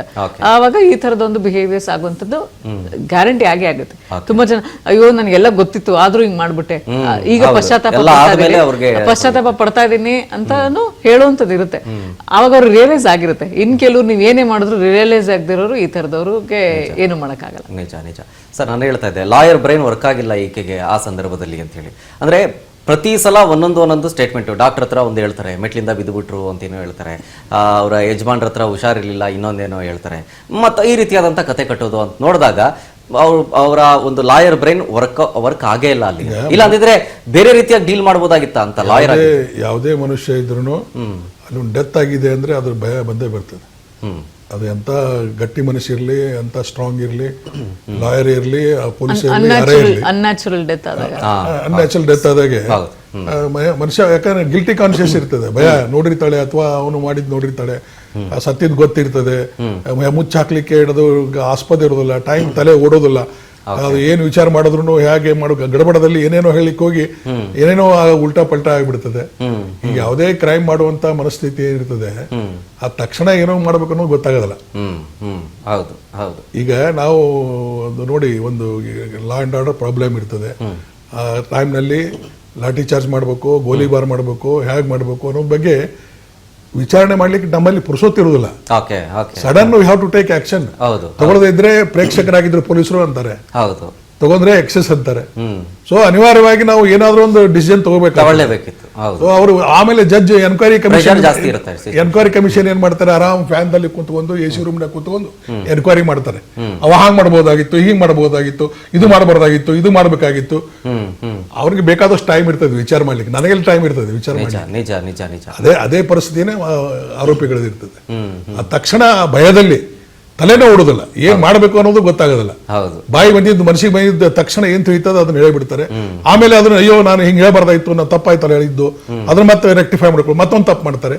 ಸೊ ಹೀಗಾಗಿ ಅದು ಸ್ವಾಭಾವಿಕವಾಗಿ ಸ್ವಲ್ಪ ಇಂಟೆಲಿಜೆಂಟ್ ಪೊಲೀಸ್ ಆಫೀಸರ್ ಇದ್ರೆ ಇಂಟ್ರಾಗೇಷನ್ ದಲ್ಲಿ ಗೊತ್ತಾಗ್ಬಿಡ್ತದೆ. ಕ್ರೈಮ್ಸ್ ಅನ್ನೋದ್ರಲ್ಲಿ ಪ್ಲಾನ್ಡ್ ಕ್ರೈಮ್ಸ್ ಇರ್ತವೆ, ಪ್ಲಾನ್ಡ್ ಬೇರೆ ರೀತಿಯಲ್ಲಿ ಇರುತ್ತೆ, ಅನ್ಪ್ಲಾನ್ಡ್. ಈಗ ಅನ್ಪ್ಲಾನ್ಡ್ ಇದ್ರು ಕೆಲವೊಂದು ಎಷ್ಟೋ ಸರಿ ಸಡನ್ ಆಗಿ ಆಗೋಯ್ತು ಅಂತ ಹೇಳಿ ತಕ್ಷಣ ಮಾಡ್ಲೇಬೇಕು ಅಂತ ಅನ್ಕೊಂಡು ಸತ್ತೋದ್ಮೇಲೆ ಇಮ್ಮಿಡಿಯೇಟ್ ಎರಡು ಸೆಕೆಂಡ್ಗೆಲ್ಲ ನಾನು ಮಾಡಿ ತಪ್ಪು ಅಂತ ಹೇಳಿ ಅವ್ರು ಇಮ್ಮಿಡಿಯೇಟ್ ಆಗಿ ರಿಯಲೈಸ್ ಆಗೋದು ಇರುತ್ತೆ, ಅದು ಅವ್ರಿಗೆ ಗೊತ್ತೇ ಇರಲ್ಲ. ಅದು ಇನ್ನ ಈ ರೀತಿಯಲ್ಲಿ ವೆರಿ ವೆರಿ ವೆಲ್ ಆರ್ಟಿಕ್ಯುಲೇಟೆಡ್ ಅಂದ್ರೆ ಇದು ಮಾಡಿಂದ ಬಿದ್ರು ಹಿಂಗೆ ಹಂಗೆ ಅನ್ನೋ ತರದಲ್ಲಿ ಬೇರೆ ಬೇರೆ ಬೇರೆ ಹೇಳ್ತಾರೆ. ಮೋಸ್ಟ್ ಪ್ರಾಬ್ಲಿ ಅವ್ರು ಆಂಟಿಸಿಪೇಟ್ ಮಾಡಿರಲ್ಲ ಈ ಮಟ್ಟದಲ್ಲಿ ಯಾರೋ ಬಂದನ್ನ ಪ್ರಶ್ನೆ ಮಾಡಬಹುದು ಅಥವಾ ನಾನು ಕೇಳ್ತಾರೆ ಇನ್ನೊಬ್ರು ಕೇಳ್ತಾರೆ ಏನೋ ಒಂದು ಹೇಳಿದ್ರೆ ತಪ್ಪಿಸ್ಕೊಂಡ್ಬಿಡ್ಬೋದು ಅಂತ. ಆಮೇಲೆ ನೀವು ಎಷ್ಟೇ ಲಾಯರ್ ಇರ್ಲಿ ಎಷ್ಟೇ ಏನೇ ಆಗ್ಲಿ she is also last daughter. ಆ ಒಂದು ಆಂಗ್ಸೈಟಿ ಸತ್ತೋದ್ಮೇಲೆ ಬಂದಿರುತ್ತೆ. ಈಗ ಅವ್ರೇನ್ ಸಾಯಿಸ್ಬಿಟ್ಟಿರಲ್ಲ ಸಪೋರ್ಟ್ ಮಾಡುತ್ತೆ ಅವೆಲ್ಲ ಸೆಕೆಂಡರಿ, ಪ್ರೀತಿ ಪ್ರೇಮ ಅವೆಲ್ಲ ಸತ್ತೋದ ಮೇಲೆ ರಿಯಲೈಸೇಷನ್ ಆಗಿರುತ್ತೆ. ಆವಾಗ ಆ ಪಾಯಿಂಟ್ ಆಫ್ ಟೈಮ್ ಅಲ್ಲಿ ಆಂಗ್ಸೈಟಿ ಜಾಸ್ತಿ ಆಗ್ತಾರೆ. ಅಯ್ಯೋ ಹಿಂಗಾಗೋಯ್ತಲ್ಲ ಅಂತಾರೆ. ಆಗೋದೆಲ್ಲ ಆದಾಗ ಹೆಂಗಪ್ಪ ಮಾಡೋದು ಅಟ್ಲೀಸ್ಟ್. ಇನ್ ಕೆಲವ್ರು ಹೇಳ್ತಾರೆ ಈಗ ಹೋಗೋರು ಹೋದ್ರು ನಮ್ಮನ್ನ ಉಳಿಸ್ಕೊಳ್ಳೋ ತರದಲ್ಲಿ ಇವರು ಹೇಳಿರೋರು ಇರ್ತಾರೆ. ಸೊ ಆವಾಗ ಎಲ್ಲ ಈ ತರದೆಲ್ಲ ಆಗುವಂತ ಸಾಧ್ಯತೆ. ಈ ಓವರ್ ಆಲ್ ಕೇಸಲ್ಲಿ ಬೇಜಾರಾಗೋ ಸಂಗತಿ ಅಂತಂದ್ರೆ ಆ ಪುಟ್ಟ ಮಗುನ ನೆನೆಸ್ಕೊಳ್ಳೋದು. ಏನು ಮಾಡಿರ್ಲಿಲ್ಲ ಪಾಪ, ಚಿಕ್ಕ ಮಗು. ಅದ್ರ ಜೊತೆಗೆ ಅವ್ರ ತಂದೆ ಪಾಪ ಗೋಳಾಡ್ತಿದ್ರು, ನನ್ಗಾದ್ರೂ ಕಳ್ಸಿದ್ರೆ ನಾನಾದ್ರೂ ಚೆನ್ನಾಗಿ ನೋಡ್ಕೊಳ್ತಿದ್ದೆ, ಅವ್ಳು ಕಳಿಸ್ಲಿಲ್ಲ. ಕಳಿಸ್ಬೇಕಾಗಿತ್ತು ಗಂಡ ಬೇಡ ಅಂತ ತಾನೇ ಇಟ್ಕೋಬಹುದಾಗಿತ್ತು ಮಗನ. ಹೌದು, ಅದೇ ಬೇಡ ಅಂತಿದ್ರಂತೆ. ಕಪ್ಪು ಮಗು ನಾನು ಸಾಕಾದ್ರೆ ನಾನು ನೀ ಹುಟ್ಟೋಕ್ಕಿಂತ ಮುಂಚೆನೆ ಹೇಳ್ತಿದ್ದೆ ಅಂತವಳು. ಕಪ್ಪು ಮಗು ಹುಟ್ಟಿದ್ರೆ ನಾನು ಸಾಕದಲ್ಲ ಅವಳಿಗೆ ಅಂತ. ಮತ್ತೆ ಆ ಮೆಂಟಾಲಿಟಿ ಗೊತ್ತಿದ್ದು ಗೊತ್ತಿಲ್ಲ ಕುಟುಂಬಸ್ಥರ ಜೊತೆಗೆ ಏನೋ ಕಾನೂನು ರೀತಿಯಲ್ಲಿ ಸ್ವಲ್ಪ ಅಡೆತಡೆಗಳಿದಾವೆ, ಸ್ವಲ್ಪ ಹೋಗ್ಲಿ ಅಂತ ಏನೋ ಹೇಳ್ತಿದ್ರಂತೆ ಅವರು ಪ್ರವೀಣ್. ಅವಳಿಗೆ ಬೇಡ ಆಗಿದ್ಮೇಲೆ ಇವಳಕ್ಕೆ ಅಲ್ವಾ ನಿಜ ನಿಜ ಸಾಕೋದೇ ಬೇಡ ಆಗಿತ್ತಂದ್ರೆ ಯಾವ ಕಾನೂನು ಏನ್ ಮಾಡ್ತೀವಿ. ನೀವು ಫಸ್ಟೇ ಪ್ರಶ್ನೆ ಕೇಳಿದ್ರಿ ಮನಸ್ಥಿತಿ. ಈಗ ಈಗ ನಿಮ್ಮ ಹತ್ರನೇ ಆನ್ಸರ್ ಬಂತು. ಕಪ್ಪಗಿದೆ ಮಗು ಅಂತ ಹೇಳಿ ಆಕ್ಸೆಪ್ಟ್ ಮಾಡ್ಕೊಳ್ತಾ ಇಲ್ಲದೆ ಇರೋದೇ ಆಕ್ಚುಲಿ ಮನಸ್ಥಿತಿಯ ಮೇನ್ ರೀಸನ್. ಅಲ್ಲಿಂದನೇ ಇದೆ ರೀಸನ್ಸ್. ಅವ್ರು ಬೇರೆ ಬೇರೆ ರೀಸನ್ಸ್ ಕೊಡ್ತಾ ಹೋಗ್ಬೋದು. ಈಗ ನಮ್ಮ ಮಗು ಕಪ್ಪಗಿದೆ, ಬಣ್ಣ ಜೆನೆಟಿಕ್ಸ್, ಅದನ್ನ ಯಾರು ಏನು ಕುತ್ಕೊಂಡು ಏನು ಮಾಡಕ್ಕಾಗಲ್ಲ. ಈಗ ಫಾದರ್ ಮದರ್ ಬಣ್ಣದ ಮೇಲೆ ಅದು ಡಿಸೈಡ್ ಆಗುತ್ತೆ. ಅಂದ್ರೆ ಅವ್ರಿಗೆ ಈಗ ನಾವು ಬರೀ ಟಿಪ್ ಆಫ್ ದ ಐಸ್ಬರ್ಗ್ ಬಗ್ಗೆ ಹೇಳ್ತಿದ್ವಿ, ಮಗು ಸತ್ತೋಗಿದೆ ಅಂತ. ನೀವು ಅಲ್ಲಿಂದನೇ ಶುರು ಮಾಡಿದ್ರೆ ಇಷ್ಟ ಇಲ್ದಿರೋದು ಅಲ್ಲಿಂದನೂ ಇದೆ. ಸೊ ಸಮಸ್ಯೆ ಅಲ್ಲಿಂದನೇ ಗೊತ್ತಾಗುತ್ತೆ. ಇದೆಲ್ಲ ಏನ್ ಸಡನ್ ಕ್ರೈಮ್ಸ್ ಏನಲ್ಲ. ಸೊ ಆ ನೆಗೆಟಿವಿಟಿ, ಆ ನೆಗೆಟಿವ್ ಫೀಲ್ ಇಷ್ಟ ಇಲ್ದಿರೋದೆಲ್ಲ ಈಗ ಫಸ್ಟ್ ಇಂದಾನೇ ಇದೆ. ಸೊ ಹಂಗಾಗಿ ಮಗು ಇರುತ್ತೆ, ಆಸ್ ಅ ಮದರ್ ಪ್ರೀತಿ ಇರೋದು ಅದನ್ನು ಇರುತ್ತೆ, ಇಲ್ಲ ನಾವು ಆಸ್ ಅ ಡಿನೈನೇ ಮಾಡಕ್ಕಲ್ಲ. ಆದ್ರೆ ಇದೆಲ್ಲವೂ ಇದ್ದಾಗ ಮೋಸ್ಟ್ ಪ್ರಾಬ್ಲಿ ಇದು ಸೂಪರ್ ಸೀಡ್ ಆಗಿದೆ, ಅದು ಕಡಿಮೆ ಆದಾಗ ಅವ್ರು ಯಾವಾಗ್ಲೂ ಅವ್ರ ಡಿಸ್ಕಷನ್ ಅಲ್ಲಿ ಮಗು ಇದ್ರೆ ತಾನೇ ನಮಗ್ ಸಮಸ್ಯೆ, ಇಲ್ಲದೆ ಹೋದ್ರೆ ನಾವು ಚೆನ್ನಾಗಿದ್ಬಿಡ್ತೀವಿ ಅಂತ ಹೇಳಿದ ತಕ್ಷಣ ಕೆಲವೊಬ್ರು ರವಿ ದೇ ಗೆಟ್ ಇನ್ಫ್ಲೂಯೆನ್ಸ್ಡ್. ಇನ್ನೊಬ್ರು ಮಾತಿಂದ ಇನ್ಫ್ಲೂಯೆನ್ಸ್ ಆದಾಗ ಹೌದಾ ನೋಡೋಣ, ಓಕೆ ಸರಿ ಅದೇನ್ ಮಾಡ್ತೀವೋ ಮಾಡೋ ನಿನ್ ನಂಬಿದೀನಿ, ಇವೆಲ್ಲ ಇರ್ತಾವಲ್ಲ ಈ ಪ್ರೀತಿ ಪ್ರೇಮ ಡೈಲಾಗ್ಗಳು. ಅವೆಲ್ಲ ಬರೀ ಸಿನಿಮಾದಲ್ಲಷ್ಟೇ ಚಂದ, ಇದು ಹೊರಗಡೆ ಲೈಫ್ ಕಲ್ಲ ಅನ್ನೋದು ಇದು ಪ್ರಾಬಬ್ಲಿ ಎಲ್ರಿಗೂ ಒಂದು ಎಕ್ಸಾಂಪಲ್ ಆಗ್ಬೇಕು. ನೀವು ಹೇಳಿದ್ರೆ ಪ್ರೀ ಪ್ಲಾನ್ ಮಾಡಿ ಮರ್ಡರ್ ಮಾಡಿದ್ರೆ ಎಲ್ಲ ಮುಂಚೆನೆ ಎಲ್ಲ ಪ್ಲಾನ್ ಮಾಡಿರ್ತಾರೆ ಸರಿಯಾಗಿ. ಪ್ರೀ ಪ್ಲಾನ್ ಆಗಿಲ್ಲ ಇದು. ಸಡನ್ ಆಗಿ ಆ ಮಗನಿಗೆ ಸಿಟ್ಟು ಬಂದದೆ, ಒದ್ದಿದ್ದಾನೆ, ಕೋಪ ಇತ್ತು, ಗಲಾಟೆ ಮಾಡಿದ್ಕೊಳ್ಳೆ ಬಾಯಿ ಮುಚ್ಚಿದಾನೆ, ಅದು ಸಫೋಕೇಶನ್ ಆಗಿ ಸತ್ಬಿಟ್ಟಿದೆ. ನಿಜ ನಿಜ ನಿಜ. ಅದು ಮುಂದೆ ಏನ್ ಮಾಡಕ್ಕೂ ಗೊತ್ತಾಗಿಲ್ಲ. ಆಕೆಗೂ ಮಗು ಬಗ್ಗೆ ಇರಿಟೇಷನ್ ಇತ್ತು, ಆದ್ರೂ ಅದನ್ನು ಅದಕ್ಕೆ ಬಿಟ್ಟು ಗತಿ ಇಲ್ಲಲ್ಲ. ಇವನಿಗೆ ಗಂಡನ ಹತ್ರ ಹೋಗಂಗಿಲ್ಲ, ಇವನು ಜೈಲಿಗೆ ಹೋದ್ರೆ ನನ್ನ ಗತಿ ಏನು ಅಂತ ತಿಳ್ಕೊಂಡು ಉಳಿಸ್ಲಿಕ್ಕೆ ಏನಾದ್ರು ಮಾಡಿರ್ಬೋದು. ಇದೊಂದು ರೀತಿಯಾಗಿ ಪಾಠ ಕಲಿಬೇಕು ಈ ಕೇಸಿಂದ. ಈ ತರದವರು ಇರ್ತಾರೆ, ಜೊತೆಗೆ ಈ ತರದದ್ದು ಆಗಬಾರದು ಅನ್ನೋ ರೀತಿಯ ಒಂದು ಮೆಸೇಜ್ ಕೊಡಬೇಕು ಅನ್ನೋದು ಅಷ್ಟೇ ಉದ್ದೇಶ. ಇದರಲ್ಲಿ ಬಹಳಷ್ಟು ಲೆಸನ್ಸ್ ಇದೆ. ಈ ಮರೀಚಿಕೆ ಹಿಂದೆ ಹೋದಾಗ ಈ ತರದೆಲ್ಲ ಆಗ್ತವೆ ಅನ್ನೋದನ್ನ ನಾವು ಅರ್ಥ ಮಾಡ್ಕೊ. 1000 ಕೋಟಿ ಒಡೆಯ ಅಂತ ಹೇಳಿ ವಾಟ್ ಎವರ್, ಅದು ನಿಜಾನೋ ಸುಳ್ಳು ಗೊತ್ತಿಲ್ಲ, ನಮ್ ಕೈಯಲ್ಲಿ ಏನಿದೆ ನಾವು ಬದುಕೋದು ವೆರಿ ಇಂಪಾರ್ಟೆಂಟ್ ಆಗಿದೆ. ಎಷ್ಟೋ ಜನ ಇದ್ದಾರೆ. ಮೊನ್ನೆ ಮೈಸೂರು ಡಿಸ್ಟಿಕ್ ಅಲ್ಲೂ ಕೂಡ ಆಗಿತ್ತು. ದುಡ್ಡಿದೆ ಅಂತ ಹೇಳಿ ಶ್ರೀಮಂತ ಅಂತ ಕೊಟ್ಟಿದ್ರು, ಟಾರ್ಚರ್ ತಡ್ಕೊಳಕಾದ್ರೆ ಸೂಸೈಡ್ ಮಾಡ್ಕೊಂಡ್ಬಿಟ್ರು. ಈ ರೀತಿಯ ಕೇಸ್ಗಳು ಸಿಕ್ಕಾಪಟ್ಟೆ ಆಗ್ತದೆ. ಹೌದು ಹೌದು. ಈಗಿನ ಸೊಸೈಟಿಯಲ್ಲಿ ನಮ್ಮ ಮನಸ್ಥಿತಿಗಳು ಏನಂಗಿದೆ ಅಂದ್ರೆ ಎಲ್ರಿಗೂ ಸಡನ್ ಫೇಮಸ್ ಆಗ್ಬೇಕು. ಅದ್ ಬೇರೆ. ಈಗ ಮೊನ್ನೆ ಒಂದು ಹುಡುಗ ಬಂದಿದ್ದ ನನ್ನ ಹತ್ರ, 17 ವರ್ಷ. ಏನಪ್ಪಾ ನಿನ್ ಪ್ರಾಬ್ಲಮ್ ಏನಂದ್ರೆ ನನಗೇನು ಪ್ರಾಬ್ಲಮ್ ಇಲ್ಲ, ನಾನು ಸಡನ್ ಆಗಿ ಫೇಮಸ್ ಆಗ್ಬೇಕು. ಅದ್ ಇಟ್ ಸೆಲ್ಫ್ ಪ್ರಾಬ್ಲಮ್. ಎಲ್ರು ನೋಡಿ ಅವನು ಈಗ ಅವ್ರು ಅಷ್ಟು ಇನ್ಫ್ಲೂಯೆನ್ಸರ್ಸ್, ಇಷ್ಟು ಫಾಲೋವರ್ಸ್, ನನಗೂ ಫಾಲೋವರ್ಸ್ ಬೇಕು. ಆ ವಿಚಾರವಾಗಿ ನೀನ್ ಏನ್ ಮಾಡ್ತಾ ಇದೀಯ ಅಂತ ಕೇಳಿದ್ರೆ ಏನೋ ವಿಡಿಯೋಸ್ ಹಾಕ್ತೀನಿ, ಮನೇಲಿ ಸುಮ್ನೆ ನಿಂತಿರೋ ತರ ವಿಡಿಯೋಸ್ ಹಾಕ್ತೀನಿ, ಜನ ನೋಡ್ಬೇಕು ಅಂತ. ಅವೆಲ್ಲ ಸಾಧ್ಯ ಇಲ್ಲ. ಹಾರ್ಡ್ ವರ್ಕ್ ಇದ್ರೇನೆ ಸಕ್ಸಸ್ ಆಗಕ್ಕೆ ಸಾಧ್ಯ. ಸಕ್ಸಸ್ ನ ಮ್ಯಾನೇಜ್ ಮಾಡಕ್ಕೆ ಬರ್ಬೇಕು ಅಂದ್ರೆ ಎಕ್ಸ್ಪೀರಿಯನ್ಸ್, ಕಾಂಪಿಟೆನ್ಸಿ ಎಲ್ಲ ಇಂಪಾರ್ಟೆಂಟ್. ಸಡನ್ ಆಗಿ ಓಡೋಗ್ಬಿಟ್ರೆ ಬಿದ್ದೋಗೋದಂತೂ ಗ್ಯಾರಂಟಿ. ಸೊ ಇವೆಲ್ಲವೂ ಸಡನ್ ಓಡೋಗುವಂತ ಒಂದು ಮನಸ್ಥಿತಿಗಳು. Thank you sir, thank you so much. Thank you madam. Thank you. Overall ಆಗಿ ಹೇಳಬೇಕು ಅಂತಂದ್ರೆ ನಾನು ಹೇಳ್ತಾ ಇದ್ದಲ್ಲ, ಈ ಕೇಸ್ ವಿಚಾರಕ್ಕೆ ಸಂಬಂಧಪಟ್ಟಂತೆ ತಾಯಿ ಅಂತಂತಂದ್ರೆ ಭಯ ಆದಂತಹ ಸಂದರ್ಭದಲ್ಲಿ, ಗುಡುಗು ಸಿಡಿಲು ಬಡಿದಂತಹ ಸಂದರ್ಭದಲ್ಲಿ ತಾಯಿ ಹತ್ರ ಹೋಗ್ಬಿಟ್ರೆ ನಂಗೇನೋ ಸಮಾಧಾನ, ಅಬ್ಬಾ ನನಗೇನೋ ಆಗಿಲ್ಲ, ಅಮ್ಮ ಇದ್ದಾಳೆ ನನ್ನ ಜೊತೆಗೆ ಅಂತ ನಂಬಿಕೆಯ ದ್ರೋಹ ಮಾಡಿದಾಳೆ ಈ ತಾಯಿ ಅಂತ. ಸೊ ಹಾಗಾಗಿ ಈ ಕೇಸಲ್ಲಿ ಮುಂದೆ ಏನಾಗುತ್ತೆ ನೋಡೋಣ. ಸದ್ಯ ಆ ಮೋಹನ ಅರೆಸ್ಟ್ ಕೂಡ ಆಗಿದ್ದಾನೆ, ವಿಚಾರಣೆ ಮಾಡ್ತಾ ಇದ್ದಾರೆ. ಜೊತೆಗೆ ಪ್ರಿಯಾಂಕಾ ಇನ್ನ ಪತ್ತೆ ಆಗಿಲ್ಲ ಅನ್ನೋದು ಮಾಹಿತಿ ಇದೆ. ಜೊತೆಗೆ ಆಕೆಯ ಹುಡುಕಾಟ ಇದೆ. ಈ ಕೇಸಲ್ಲಿ ಯಾವ ರೀತಿಯಾಗಿ ಇನ್ನೇನಾದ್ರೂ ಕಥೆಗಳು ಹೊರಗೆ ಬರುತ್ತಾ ಅದನ್ನ ಕಾದ್ ನೋಡ್ಬೇಕಾಗಿದೆ. ಇದಿಷ್ಟು ಇವರೆಗಿನ ಸುದ್ದಿ. ನೋಡ್ತಾರಿ ರಾಜ್ ನ್ಯೂಸ್ ಕನ್ನಡ, ಜನಸೇವೆಗೆ ನಾವು ಸದಾ ಸಿದ್ಧ.